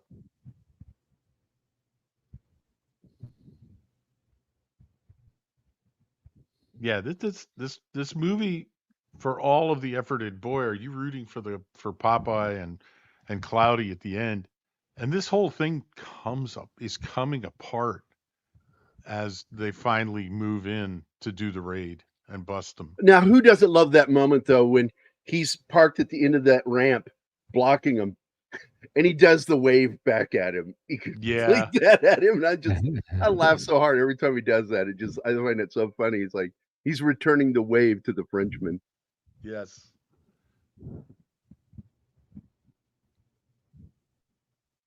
Well, that's the whole cat and mouse thing. I mean, by this time, these guys know everything but each other's phone number. Yeah. Probably even that. Now, we will not cover the second film because I don't consider it. It's like The Exorcist 2. It's not really an authorized sequel. And it's like Friedkin wanted nothing to do with that film. And it is really bad. It's not. It's all well. I was gonna say it's all right. It's not horrible, but it's missing Roy Scheider. It's missing the same flavor, but yeah. I mean, I didn't know until the last several days that there had been sequels to The French Connection, as far as I was concerned. Oh, and there's a TV show too. Yeah. Oh yeah, and Eddie Egan was directly involved with that one too. He died in like 95, by the way. He died young. While Grosso, his partner, lived to 2020. Yeah, Ed O'Neill actually played him on the TV show. Yes, he did. That was before he played Al Bundy. Of course. And I thought he was really good in that part, by the way. Honestly, what's funny is in real life, the real Popeye Doyle is more like Brian Dennehy. Like, I can't believe they didn't. Yeah, he's a short, stocky Irishman. Yeah, he is. He's very much Eddie like Egan. A Brian Dennehy type. Yeah. And of course, when they asked him who he wanted to play him, he was looking at somebody like Rock Hudson or really tall, good-looking guys. And he was the one that was actually unsure of Gene Hackman at first.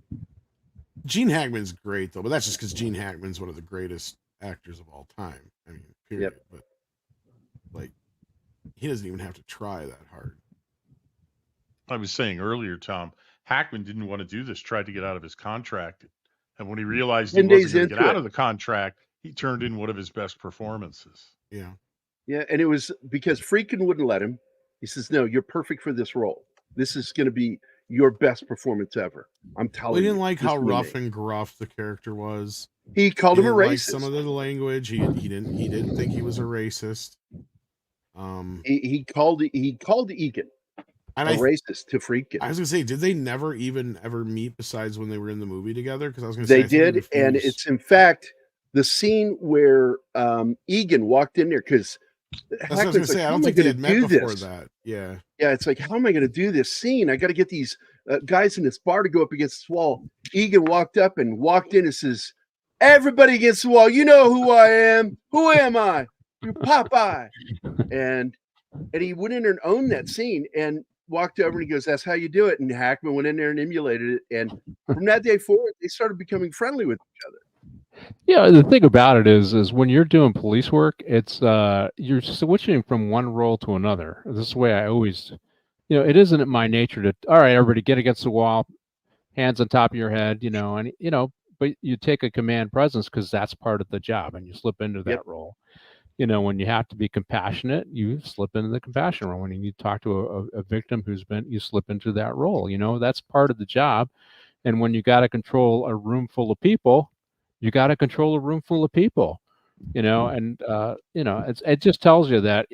I mean, Hackman put him through a police academy. I'm sure he'd be able to do it because you understand the dynamics, the human dynamics, and why you have to be that way, right?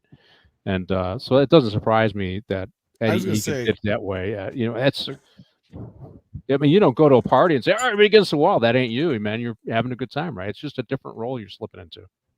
I think from that whole thing was like I was getting to because like what Gary was saying is like after the fact they met on the set and then like a lot of people said the same thing about him. It wasn't so much that he was a racist; it's just that he hated everybody.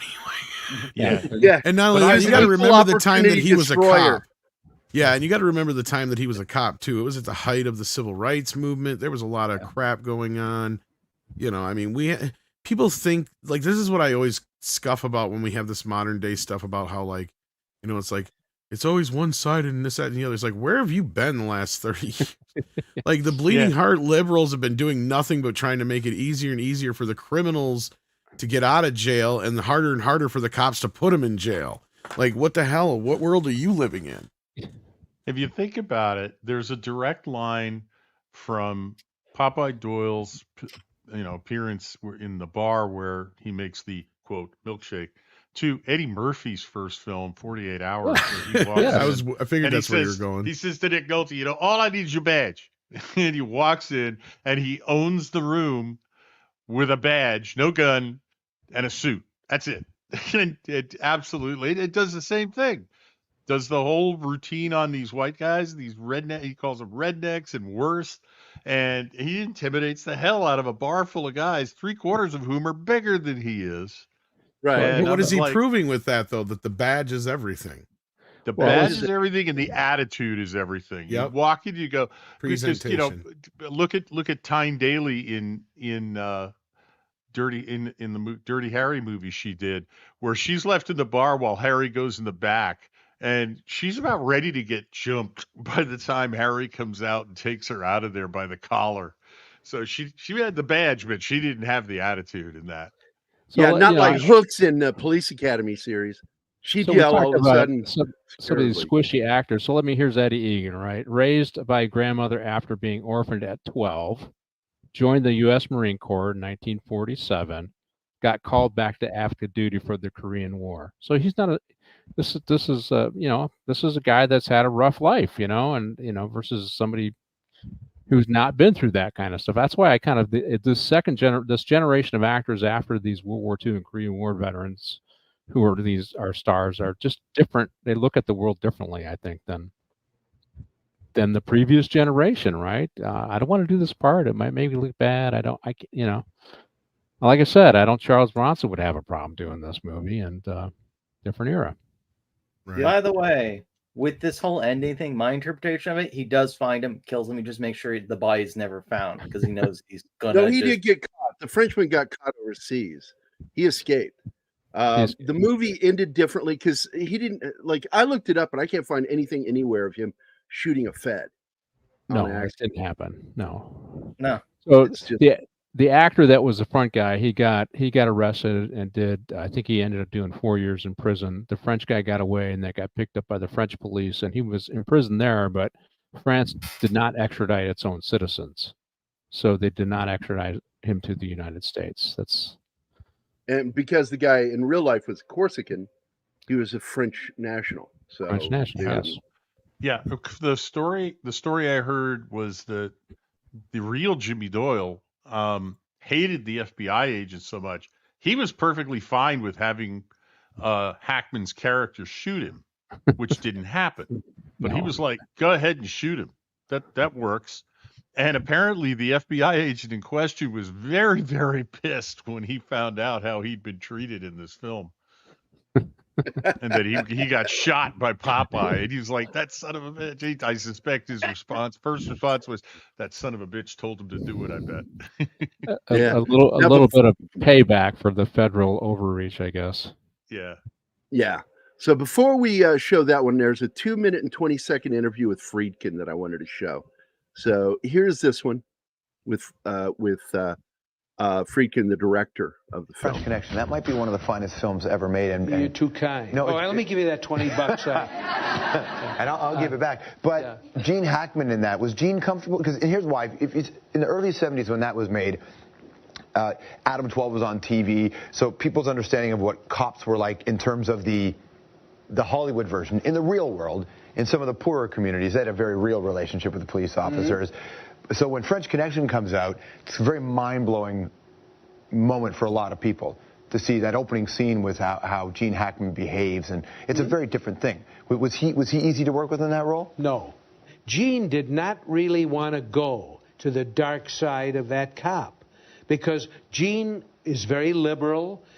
He didn't really take well to using the N-word and beating up suspects and all that, which was the truth about that cop. And Gene didn't want to go there. So he and I had a constant tug of war where I had to get him angry.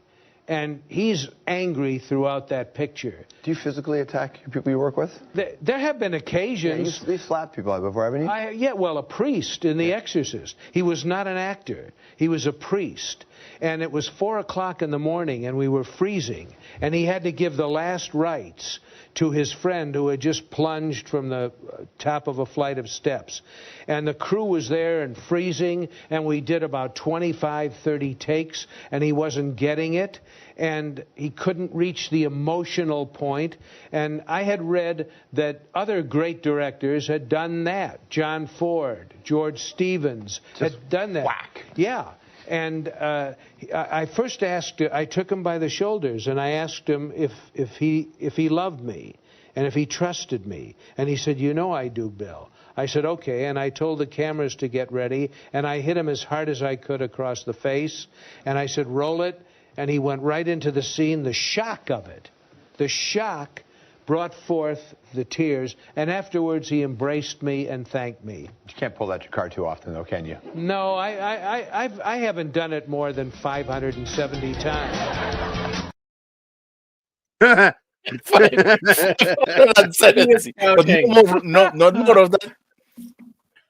And the fact is, though, he did some other things that pissed people off. Well, Friedkin's not the director that any of these modern actors could deal with. No way. They could not handle that guy. Nope. Because he ain't got no patience for that bullshit. They'd have to go to their safe space. He injured Ellen Burstyn in the. Well, that's probably the worst thing he ever did. Yeah. Because but I mean, they did a pull stunt, and she did her own stunt, and it fractured her back. Well, 90% of the other stuff he'd done, I probably would have I'd be like, I wish I was a director in that age, just because I understood why. Because he's not going to sit there. Well, he's talking about John Ford, because John Ford was, when Jack Lemmon got hired for Mr. Roberts, he walked up to him and Ford just talked to him, and then spit in his hand and reached his hand out, and Lemmon was like, "Ew." And he spit in his hand and he shook hands with him. That's the Irish way. That's a handshake. He goes, and that's our contract. He says, "Do I need a contract?" And he goes, "No, there's our contract." But that's why the Irish while making drink the film, so much. They need Henry Fonda, who was close friends with Ford for years, had worked with him, and would never work with him again after that film because they got into a disagreement and Ford beat the shit out of him. I mean, Henry Fonda threw some punches back at him, and it got him fired. It got Ford fired. And so I can't remember who was brought in, but somebody else was brought in to finish the film because he was not allowed back on the set because of Henry Fonda. And Henry Fonda swore he'd never work with him again because he knocked the shit out of him. Ford was an Irishman, gruff around the edges. What they showed in Spielberg's movie, that was pretty much what he was like. Really rough around the edges. Wayne put up with a lot of shit, and a lot of people don't know this, that their first movie together after World War II, he kept mocking John Wayne for having not served during the film. And I'm not sure who it was. It might have been Lee Marvin. I'm not sure. But somebody went up to him and said, man, you got to stop. It's affecting everybody what you're doing. Calling him a pussy and all that shit and a coward. Called him yellow, too. Called him yellow. Yeah. And Why? yellow is another term for coward. Oh. And so he was really letting into John Wayne. And the co-star of the film said, you got to stop. You're impacting all of us in doing this to him. And so he finally stopped picking on him about it. Never picked on him again. But it was a sense of contention between the two of them until his own death. Because John Wayne looked at him as his second dad, his father. Yellow-bellied. There you go. They showed it in Popeye. Remember that? When Bluto is swimming away, his entire costume is yellow. Didn't Shane call Jack Palance's character yellow? You're low down, yellow bellied, something. Yellow bellied. Yeah, he called him that. Something or other. And Palance is another one that war veteran, Korean War, where it said that his look. There's no photos of him when he was young. Publicly, I've never found any, and they say that the reason why is because he never let them be released, so they would know how much his face had been altered after he had crash landed in a fighter plane during the Korean War, because it fucked his face up.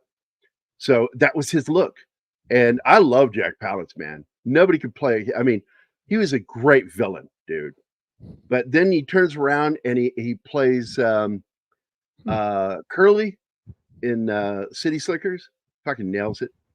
Oh well, yeah. And he's funny, and he's also played Dracula in Bram Stoker's Dracula that was put out in 76 or 77. It was produced and I think directed by the guy who created Dark Shadows. Yes. He loved hissing. He was weird. He was a weird dude. Great actor though. Thing though with vampires, they hiss. No, but he just breathes. But they usually go. He goes, yeah, he was a heavy breather, dude, all the time. I think when he played that's why. Carl Grissom in yes, when he's kissing the ferrets. You are my number one. I'm my number one. And he breathes in. Even Jack Nicholson makes fun of him for it later. Yeah, and Bob doesn't get it. Bob doesn't understand that the Joker is doing an impression of Carl Grissom. He goes, I won't let you down, boss. Because he says the thing to Bob. Fucking crazy shit, man. We have Max Demon in the house. Oh, hey, what's up, Max? Dan, I haven't seen you in a while. John Wayne was I don't know if that's true. I have doubts of that one. It's supposedly a quote from Miller. So if they had beef. What Miller? There are a lot of Millers. Well, could you care to be more specific, Max Damon, be more specific. I don't know who you're talking about. I do want to show this clip of him accepting the Oscars. This is Gene at the Oscars. Thank you. I'm pleased and I'm very honored to be here. And you all look swell, and that's the end of my speech.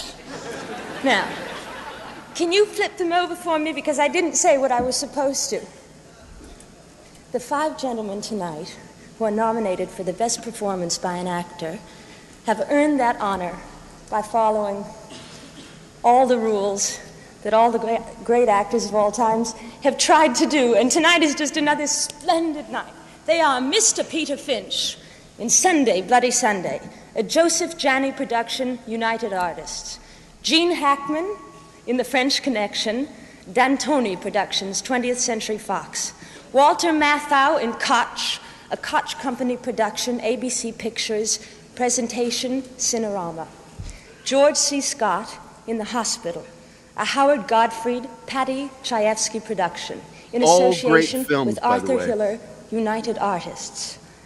Topo in Fiddler on the Roof, a Mirish Cartier production, United Artists. You have the envelope? You should pause this for a second. You guys as since nervous as Academy's I am? gonna nail you anyway.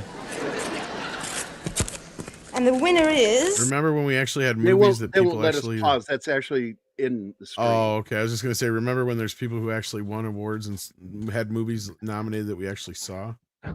Yeah. Yeah, if you could, Martin, if you could actually pull that up and show it before the other one. That was my fault. I didn't mean to do that. I didn't know you could cut past her entire speech. I didn't know how long I just know how the Academy is. Why was she so breathless? That's annoying to listen to. It's a long run up there to the podium.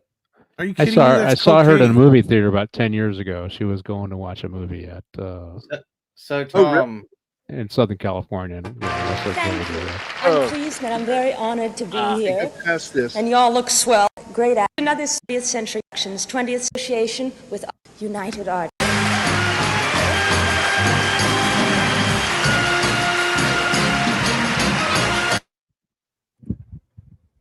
Thank you. Thank you very I'm much. muting it. Wait till still muted.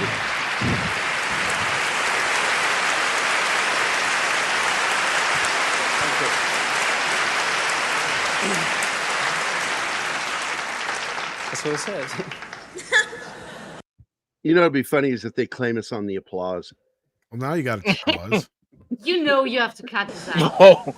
Thank you very much. I just want to start at the beginning just for a second and say, sitting out there next to Barbara Harris reminds me of my first acting scene ever was in New York, and the gentleman sitting in front of us when we were doing that scene was my acting teacher, and I just have to mention his name, George Morris, and I want to thank him. Also,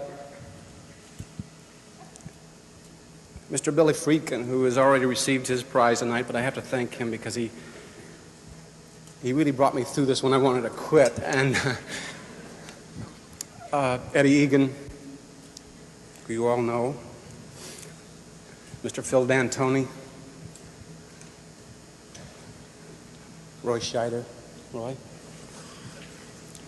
and last,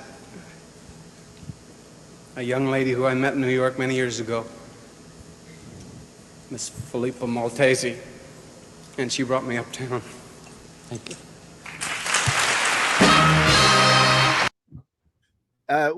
What a great dude.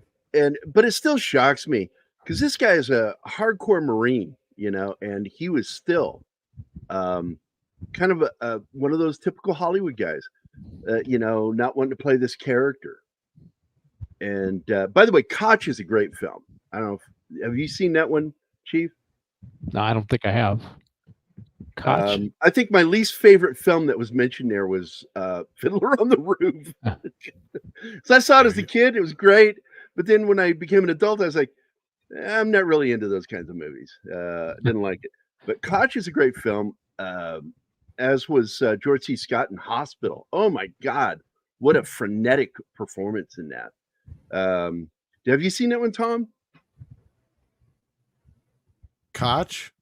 No, Hospital with George C. Scott. No. You need to see that one.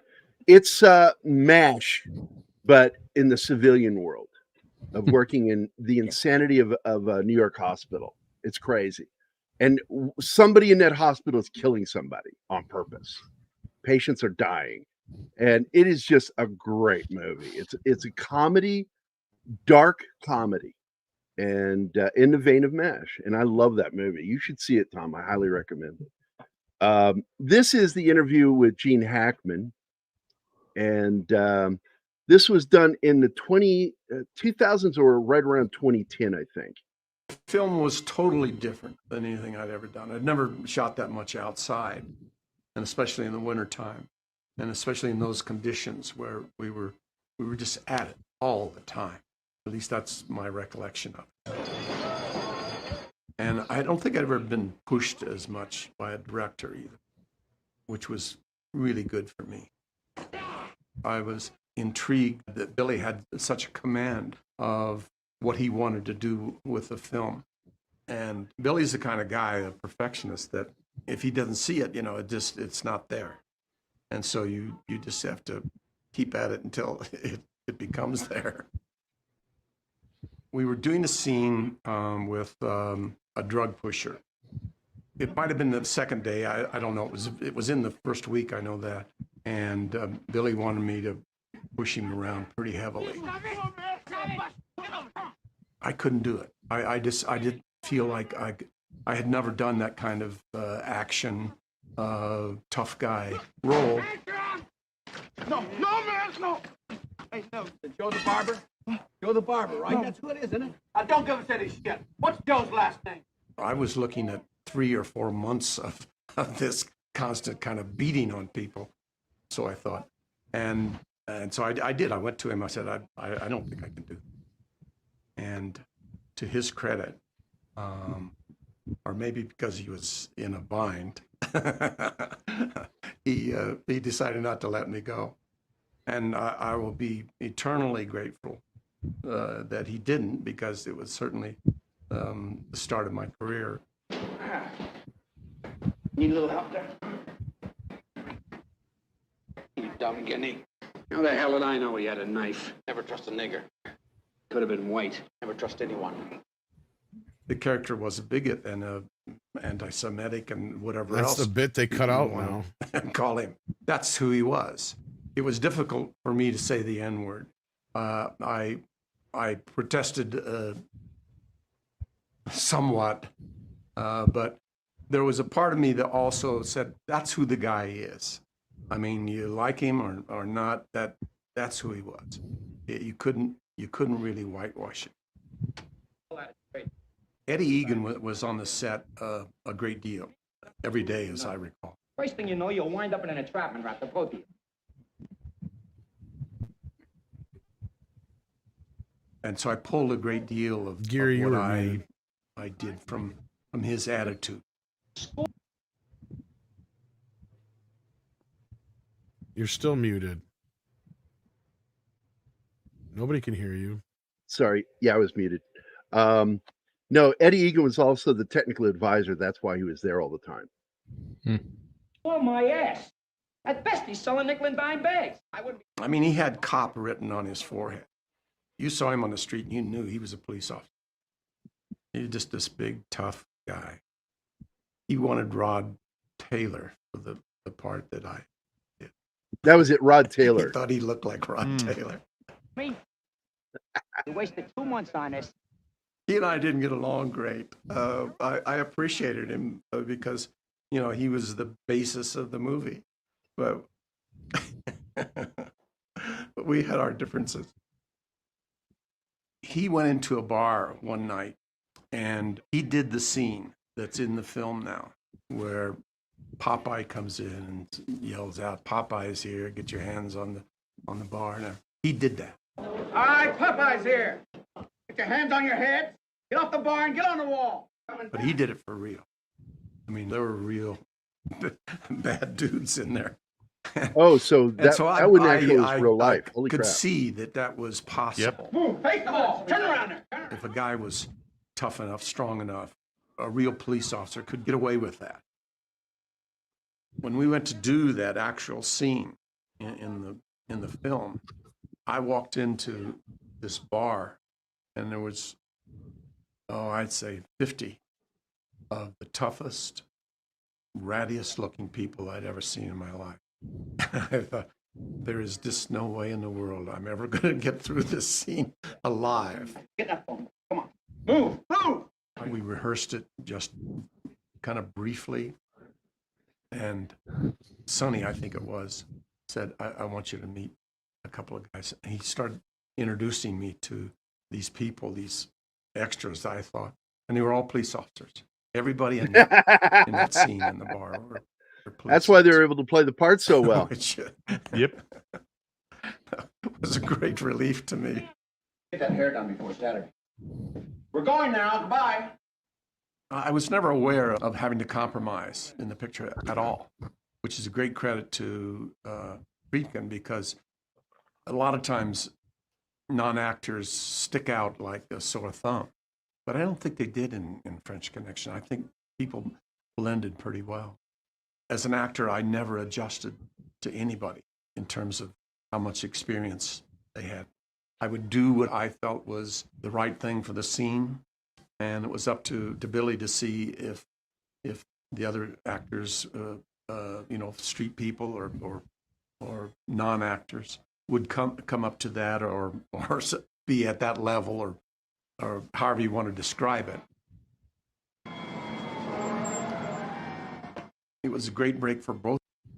I want to point out that just like with The Exorcist, where he got the help of the Catholic Church on that film, Friedkin turned to the New York City Police Department to help him make this film. And they really did. They got involved. Even though some of those things, like I said, are technically guerrilla films, he had the cops helping him. They didn't have permits. The cops were just helping him make the scenes, the chase scene and shit, scenes on the street. And you heard it there. All those guys in that bar, the black guys in that bar, were off-duty police officers.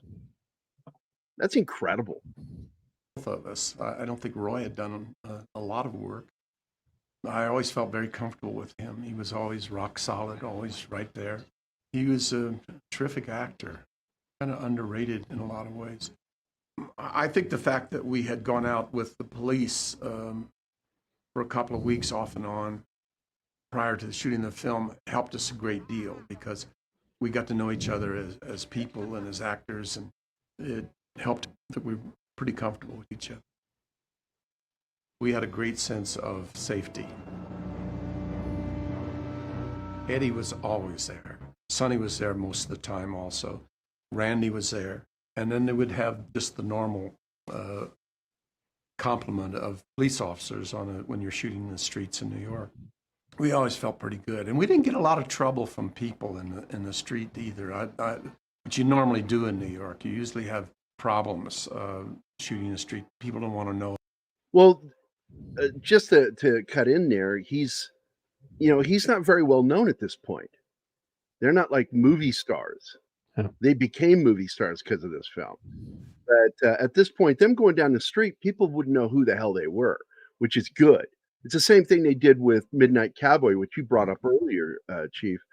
Dustin Hoffman, nobody knew who the hell Dustin Hoffman was at that point.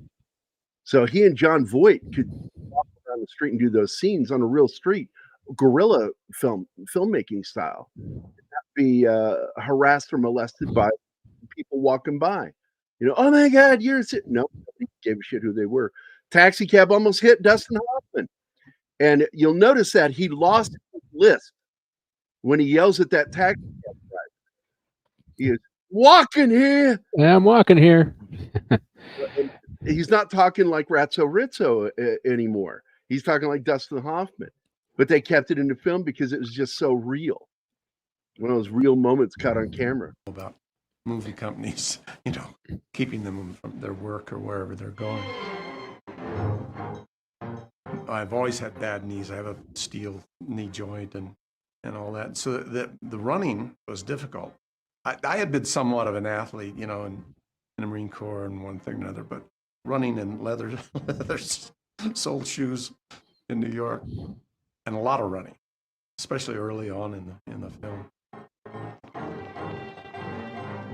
I think that was only 2 days when we shot in the subway.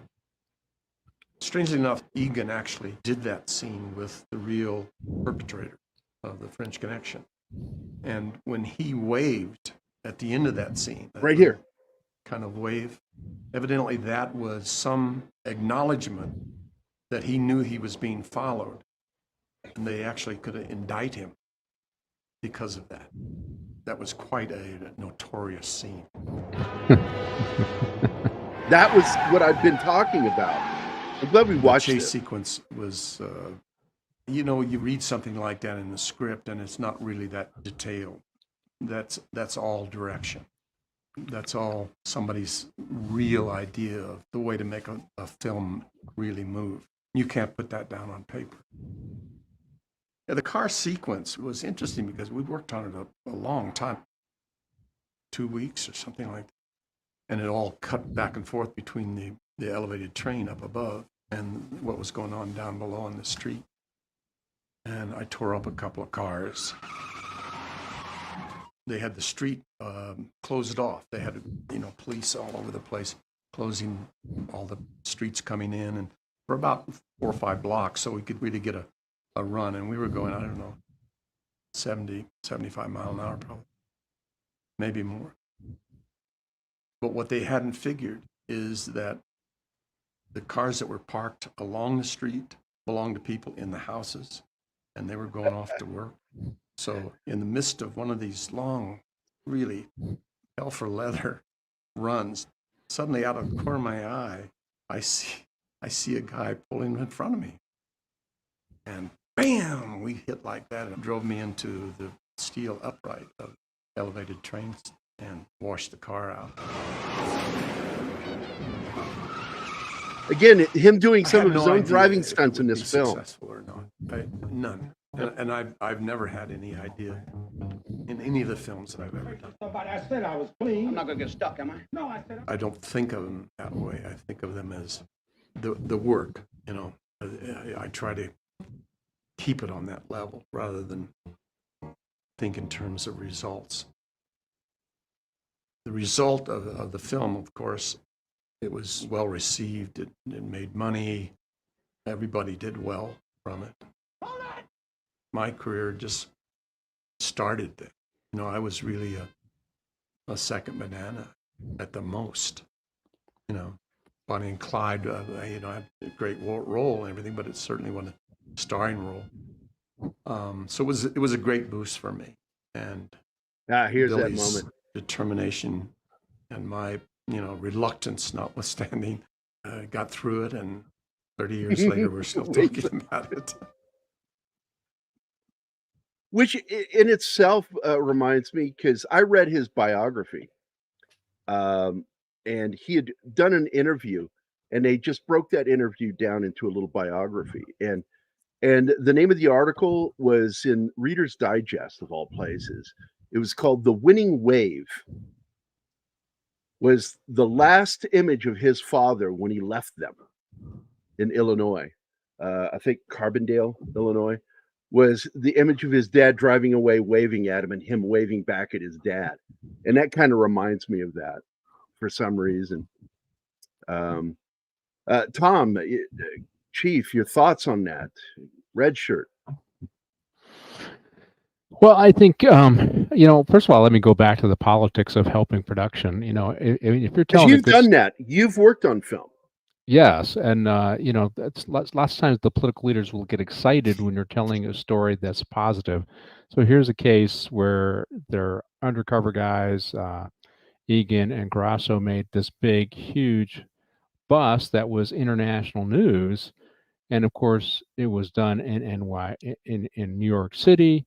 And so when it's a positive story, even though there was always positive themes in this movie, when there's a positive story to be told, political leaders turn a blind eye to maybe cheating a little bit on permits and other things happening.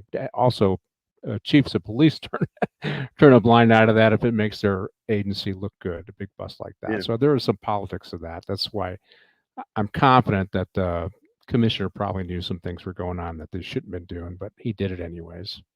Yeah. Oh, go ahead. The wave to me was and this is the to me the cool thing about the middle part of the movie, and it's what keeps it from becoming boring, because when they do their little duel on the subway train where one steps that is a duel. I'm glad you said it that way. It's a duel. It's a battle of wits. They both know they're in a battle of wits, and it's no longer just that the bad guy has made the cop following him. This has become personal for both of them, and each one is trying to outdo the other, wants to give him a little extra. So when the Frenchman finally gets on the train and Popeye's left behind on the platform, and he goes by and he gives him the little wave of the fingers, that's I got that, I'll take that point. And you can imagine him licking his finger and marking it on a chalkboard as one of it, point for me. And then the wave back where Popeye just gives him the little four-fingered. Hey, remember me? Yeah, remember me. So it's not just that this is a ridiculous surveillance where they know they've all been blown and they're watching the guys anyway, and the guys know they're being watched. It's one of those, they know we know, and we know that they know that we know type of things. But Right. it becomes personal between Popeye and the Frenchman to the point where Popeye gives him his own wave back there at the end there, and it really makes the middle part of the film. That you realize for Popeye, this has become personal. This is very much as personal for him. And the I've always Frenchman is been feeling the curious, same way. and I wish we hadn't lost Friedkin, because I always wanted to ask him that final shot, because it's off camera. Was that something he added later? Was just Gene Hackman running off camera, the end of the film, going to look for the guy who's never going to catch. I've always wondered that, if that was something that he just thought of in the editing process. And I don't know. But I do want to go to this because I now see what Max Damon said. So let's go from the beginning. He says John Wayne was an FAG Miller. And I'm like, what? And he goes, that's from Repo Man. And now I'm like, okay. And Eunice and the rest of the Repo Men reply, the hell he was. There you go. Good stuff. Miller That was a Robin Williams joke. That was a Robin Williams joke in The Birdcage. He's trying to teach Nathan Lane how to walk like a man. He says, walk like John Wayne. John Wayne. And Nathan Lane does an absolutely perfect impression of John Wayne's hands at the side, pigeon-toed, stalk forward, like we're about to see the pistol duel in the middle of the street, and Robin Williams bursts into laughter and tears, and Nathan Lane is so upset. He says, "Did I do it wrong?" He says, "No, I just realized that John Wayne is gay." Ironically, also has Gene Hackman. Gene didn't want to behave like someone he isn't. Weird thing for an actor to say. I agree. I thought the whole thing funny, was yeah. his issue with it was just really kind of off-putting, especially due to the fact, as Reed brings up here, you'd think a Marine wouldn't have trouble seeing himself in as a tough guy on screen, and followed up with, I don't mean that as a dig. It's an interesting insight into Hackman's perspective. And let me tell you something about Gene Hackman a lot of people don't know. When he was in New York learning to be an actor, his roommate was and best friend was Dustin Hoffman. And so he started rubbing elbows with that type of actors who are sensitive and very left-leaning. And that's how Gene Hackman became a left-leaning person. It was because of who he hobnobbed with early on in his acting career, learning to be an actor. He was there in that area where there was just a bunch of artsy-fartsy lefties living in that, Greenwich Village area, Yep. Notoriously known for that kind of people. So, what do you mean those people? Yeah. What do you mean those people? What do you mean? Well, you had the Village Voice, which was the representative of the mentality of Greenwich Village back in the 60s and 70s. It was very counterculture for New York. And for somebody who, used to live and hang out and learn to act in Greenwich Village, to be now be on the the Bed-Stuy or Tenderloin or wherever, whichever neighborhood they were running through and chasing these guys. It was, that's a culture shock for somebody from that neighborhood. Whereas, Right. somebody from a conservative neighborhood in Manhattan going to down to the Village is like, yeah, we're going to go down and watch a blues thing, but keep your wallet close type of attitude. Right. Put your money in your shoe. Always put it in your sock in your shoe. We're told that in the Army. Just a new guy. Remember, this was the first starring role. He didn't want to be typecast, probably. Right. So that's probably part of it too. And when you look at his career later on, you look at some of the roles that he played all the way up into the 90s, one of my favorites is The Package with Tommy Lee Jones. Well, And you also have to remember that this was not the typical leading type of role. Yeah. Like we've been joking about John Wayne and stuff up to this point, but think about it for a minute. John Wayne never played anything like this up to this point. The closest you had would have been like the Clint Eastwood westerns and such. Like I said, we hadn't even seen Dirty Harry yet, basically, up until it come out. So like, yeah, it was after this that Wayne would take his leap into the law enforcement. that's what I'm saying. So like, I can understand from the perspective of, you know, not so much that he didn't want to play somebody that he's not, but he was probably looking at his image of like, look, I mean, I'm out here throwing out all sorts of like slurs and everything else, and this guy's an asshole and he's a jerk and he's breaking rules. And up to that point, you got to remember, like, cops were mostly like Adam West and Batman, right? Like even Batman is a deputized Adam 12. You know, like, yeah, like it was always, you know, in movies and television, it was by the book, or they were the bad guy, right? There was no gray area there at this point. So for Gene to take this role on, I could see that as a bit of a taboo, right? Because you're taking on a role that nobody else had really kind of done this kind of a good guy before. Like I said, outside of maybe really, the Clint Eastwood westerns at that point, yeah. And by the way, I wanted to show you this picture, Tom. This is John Wayne in Brannigan, his 1975 cop movie. There he is. And look at that fucking pistol in his hand. It looks like a child's gun. Yep. That's actually a big weapon. It was going to be bigger than Dirty Harry's gun. I think that's a Patron 6. That looks like 357 4-inch barrel. It's a 357 Magnum. It's a 5-inch barrel, and it looks like a child's toy in his hand. It's just, I forget sometimes how big John Wayne was. But you see, like, here's the real cops right here. This is Sonny Grosso and Eddie Egan together on the set during the sniper scene. I think this was the sniper scene, wasn't it?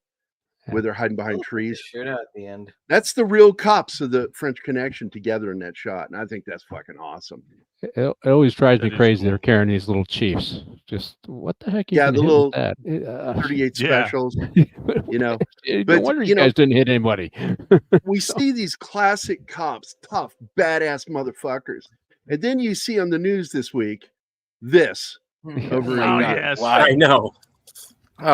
And I joked yesterday about it. I said they finally found the other frog brother.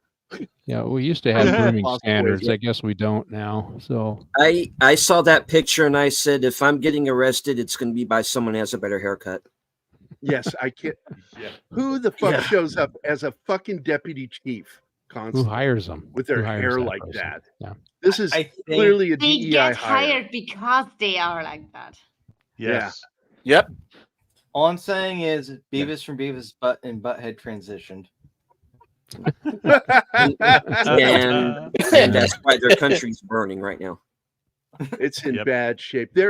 I've said it time and time again. Canada, I think, has gone too far. I think the UK went too far about 5 years ago, and they've gone past that point to where it's going to be ugly. It's going to get really ugly over there now. We have this from Bush. No, I already deleted it, sucker. No, I think we broke Bush. Well, I am the Julio. I saw this comment. You I saw what a comment on Twitter recently that I actually had already thought of, but I didn't post because I had no basis for it. But it's speculation. But the comment was, there are a number of people in Ireland who are quietly standing on the sidelines watching what's happening.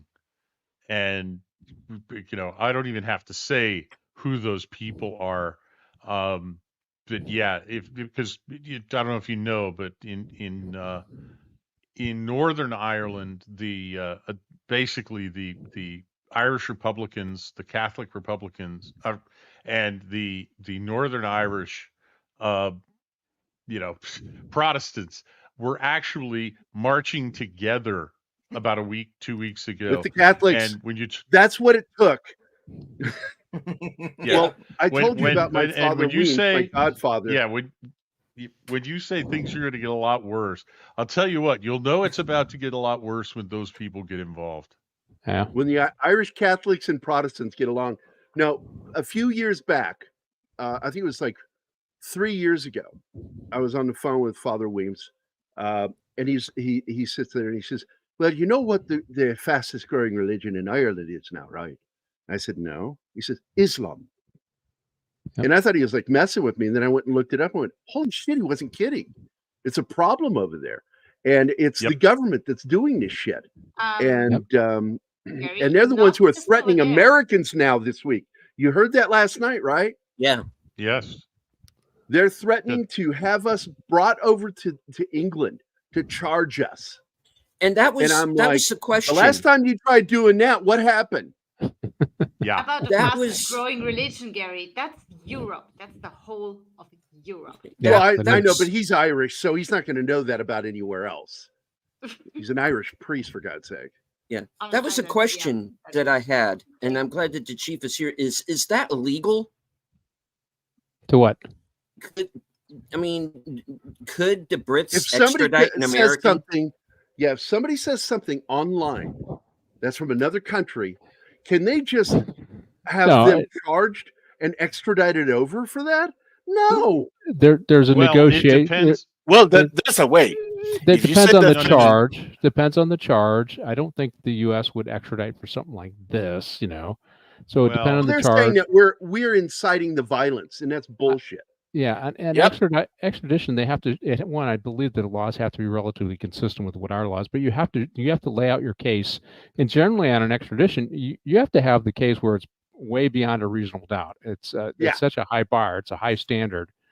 Because I did one with Mexico, and we brought somebody back, and we had to put out our entire case for them to see, and we'd probably, because you're not going to send your citizen over there for a flunky case, right? And so there are some limitations on those agreements that we have. It isn't just anybody. There is some kind of legal review, and I would imagine our law, if it allowed it, would not allow, because then Islam, I mean, all these Muslim countries could have agreements with us and demand extradition for everything we do. So I don't think they could do that. That's not for that kind of charge.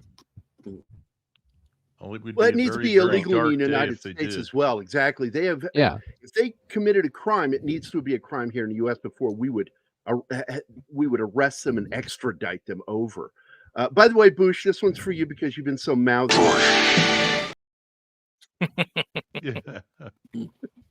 And by the way, this is for Martin because you brought up Mexico. You don't really grinds my gears.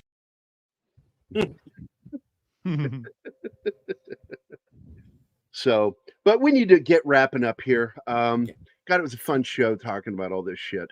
I love this movie, and I'm glad we got to talk about it. I'm glad I got to run myself, actually. All right. Any last thoughts before you go, Tom? No, I love this movie. I wish I'd gotten to talk a little bit more about it, but that's all right. I had myself so quadruple booked today that it's not even funny. But yeah, I made a joke. I said, aliens, so I made a joke with you. I said, or about you. I said, it's not even our Saturday. Watch, he'll show up.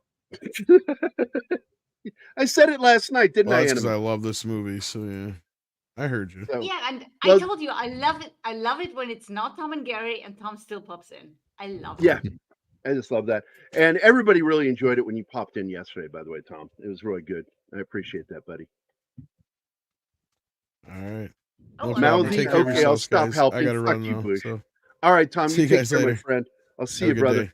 Bye, Tom. Bye, Tom. And we'll have him back next week because we're going to be doing Alien, 1979. Even then, there are cases where the U.S. just outright refused, like the case of a wife of a serviceman who drove on the wrong side of the road, killed someone, and fled home to America. Yeah. Wow. I think he was I connected would have too, though. tried it. I would have on that one. I mean, that's fucking vehicular manslaughter, for God's sake. Yeah, that almost rose to the level of a diplomatic incident between the U.S. and the U.K. I remember that case.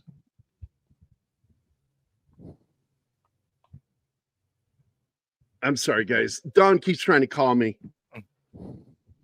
Dude, you need to make a timetable for Dawn where you mark good luck with that. where you're on where you're live. Good luck with that. No, I'm going to do that. I'm going to draw down a timetable when to not call Gary. This is ridiculous. He has such a good timing of calling you exactly when you're It's alive. freaking Don. That guy is unstoppable. Don is the Don. He's like but the he mob, likes the me. head of the mob. He likes me. Don's great, man. I love Give him Don. a timetable. Just like you, he's retired police officer, detective, homicide, and he got caught in a situation. He's never wants to talk about it, which I don't blame him, because he got his leg shot off. Oh. Well, he almost didn't survive that. So yeah. It's one thing when he got shot in the ass in Vietnam. It was another when the guy shot his leg off. It's like, fuck. He's a ballsy, gutsy dude, and he just doesn't put up with people's bullshit. He messaged me. Let me see what he says here. Just said, okay. Dude, Gary, just wrap the show and call him, man. Please. Yeah. Fuck off. We always have to talk after the movie, and the movie ended after 2 o'clock or 2 hours, for goodness sake. But I want to take advantage and make sure that we get all of the comments in that we wanted to get in, and the chief I know has a very strong opinion on all this stuff. Also, having not just been in law enforcement, and worked on and for films, which that's an interesting angle, because I work at film. On films, but I tend to work from here and I telephone my shit in via the internet, and I don't have to put up with the weird fucking people, because they are fucking weird. I don't care what anybody says. I've had to work with these people, and they're fucking weird. And you just hear some of the dumbest shit come out of people's mouths, and you expect something intelligent, because they always play the part of intelligent people, right? But then they'll ask a question like, what's it like shooting a gun? Kind of questions. Have you ever had a dumbass question like that? You know what? No, not from them, but they get intimidated. They get when they're in uniform. I mean, I think I told this story. Well, you're tall too. I had to go do a speech at the Stella Adler School of Acting, right? It's just outside of Hollywood. There were like 20 actors there. And I think, okay, I'm going to do a speech with a bunch of people. This is what they do for a living, right? But I had done competitive speaking in high school, so I was a decent speaker. And I just got into my role and did my speech, and I had them laughing. And once I broke the ice with them, because I'm just this cop, and so I'm going, okay, there's this barrier between us, because they come from a different mindset, right? And their mindset is they're from the left, and cops are bad people. They're mean and full of hate. Yeah, I just told a few stories about the area that I had policed, where their school was at, and things that I found, and it broke the ice, and people chuckled, and then I started talking about what I wanted them to do for me, which was to come in and teach acting in the LA County jail system. And they did do that for a little bit, but yeah, they come from a different world, and they're naive lots of times, because not a lot of them are worldly, right? I mean, they go to high school. I'm going to be an actor and actress, and that's the path they take, and they're, and many of them are supported by their parents, money wise, right? So they're not starving like Charles Bronson and other people who kind of worked their way into acting a little differently. So it's a different era nowadays, and so they just are sheltered is probably the way. And they see themselves. I'm an actor. Though, like I don't know how many actors I stopped who were, they were coming up in their career, or they were character actors or whatever they were. And you'd pull them over for something, and you'd ask them, well, where do you work? Well, I'm an actor. And my response was, okay, so where are you waiting tables? and then you get the correct answer, because that's the reality. People come to Hollywood and they bust their tail, and really only a handful of I got to tell you, and it's not that I don't respect people that work in the food service industry, but I'm more impressed with the actors who worked as cabbies, because that takes a little bit of balls to fucking do that in modern years, because it's dangerous. Oh yeah. Yep. So, but I guess we'll wrap it up here. Shinatsky, any last thoughts? Deleted scenes, red shirt. One last piece of trivia. the famous bar scene where Popeye lines everybody up against the wall.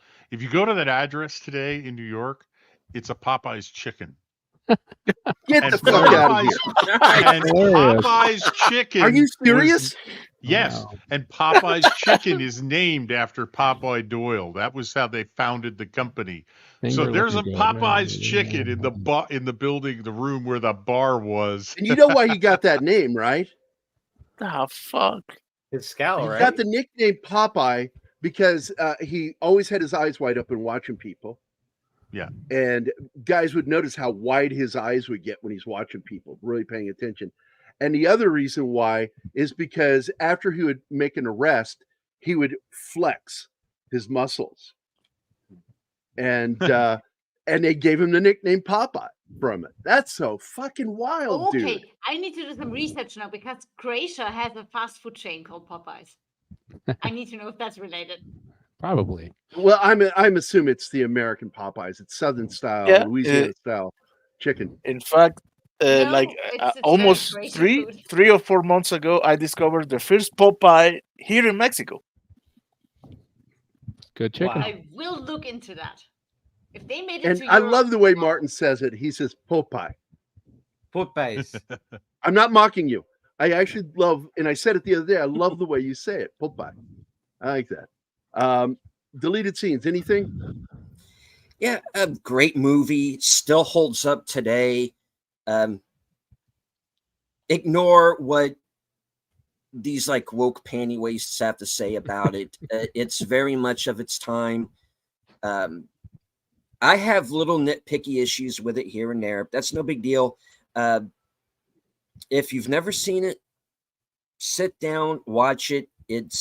And you know, and we've always lamented these like one-off 2-hour movies. This movie is 1 hour and 43 minutes long total. And it crams a lot to that 1 hour and 43 minutes. And it's a fantastic film. And yeah. Well, there you go. Shinatsky, last thoughts, my friend? I guess it's me speaking from here, but I'm surprised they considered the movie so violent because, yeah, there's a bit of roughing around, but most of the movie is an Well, investigation. by today's standards, it's not. No. Yeah. And I got this message from you earlier. It's hopeless. We'll never. That was my advice to Popeye Doyle throughout the movie. It's That was hopeless. your advice. You'll never It's make it. hopeless. You'll never make it. Anima, any You're gonna last be a thoughts? before video we go? now, Shinatsky. What did you Oh, think of the boy. film? Did you enjoy it? I'm going to get kicked from the channel if I'm being Go honest. ahead. It's one of the movies that I watch for the show, and a week later I won't know anything about it. But for this movie, the music sticks out like a sore thumb because the fucking music was like He nails hates on New York chalkboard. jazz, I man. hated it. It's distracting. I wished for a mute button for the fucking music while watching this. Well, Friedkin wanted something that sounded like the streets of New York, and so New York jazz is its own style, and that's why it's there. It's Well, because he wanted to you give it know- that authentic New York feel. She's a classical music snob. He was incapable of Martin, looking ahead of fuck you. the You're a future music nerd too. and reading Anima's thoughts, going, I better not use this music. That girl known as Anima in the future won't like it. It's not just the music. It's not just the music. I'm not a Oh, fan. I'm there are sorry. people that hate that fucking music too, but I liked it because it fits the feel of the film. It fits the feel of the movie, so I liked it. But you know, to each their own. You don't like it, that's fine. That's fine. I'm not Let's trying see. to feel bad because I can't get into a movie that won. I don't want you to feel bad.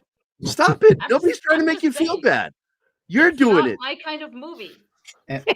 Whatever. I'm trying to make Anima feel bad, so You I asked my apologize for opinion. that. You get it, you idiot. I appreciate it, sweetheart. I love you. Also, I'm tired. Lord Thoth, Penny, let's see, Josh Coe, Connie Cleary, let's see, Slasher Fred, Christian Delorme, Lester San Jose, the Skeptic Tank, also who became a member today. Thank you so much. Cam's We need to start a name for him, Cam's Gary. Crash Courses, Read by Nature. Courtney was here. Rod Thunderheart, Curtis, and if you guys are following Rod, he's got an amazing journey going on right now with physical fitness, and go follow him. I love what he's doing. Curtis Selby, awesome one. Let's see, Peter Rinkman Fanside, also known as Vinkman's Girl. Let's see, FKH 2005, C 2005, also known as Tim. Let's see, E. Clay Thomason, Jamie G. Voltaic Blood, Keely Chow was here, Boosh McFadden, Mephisto's Movie Reviews, who also dumped a lot of his audience over here. Thank you so much, Mephisto. It's so much appreciated. Canadian Spider-Man stopped in. I didn't say hi to him. Oh, damn it. I love that guy. Max Damon was here. And that's it. That's everybody. And also, deleted scenes wanted you to know that he had to mute for a while because somebody's mowing his lawn. Yeah, that did happen. Yeah. Plus, StreamYard was giving me some trouble there in the first half of the show, so I had to. It was a lawnmower day today because we also had our guy mow the lawn today, and I woke up to the smell. I love that smell. I forget what it's called. There's a name for it. And what it is, I learned this when I was a kid in Arizona. That I said something to my older brother. I love the smell of grass. He said, "You know what that is, don't you?" I went, "No." He said the name of it, and he says, "It's basically grass screaming that it's having its head cut off." Yeah, that's what you told me as soon as you found out that I'm a vegetarian. And I'm like, "Oh my God." It really traumatized me as a kid. I'm like, "I don't want to mow the lawn. It'll cry." Anyway, so that's it, guys. We're the fuck out of here. Let's see. Is there anything else I need to show before we go? I think that's good. No, we're good. Maybe we're what good. we're doing. Do we have any breaches that we didn't do? Nope. Okay, we're good. Just tell Then people the only what we're thing I doing have on to say for our audience right now. The following people are gay.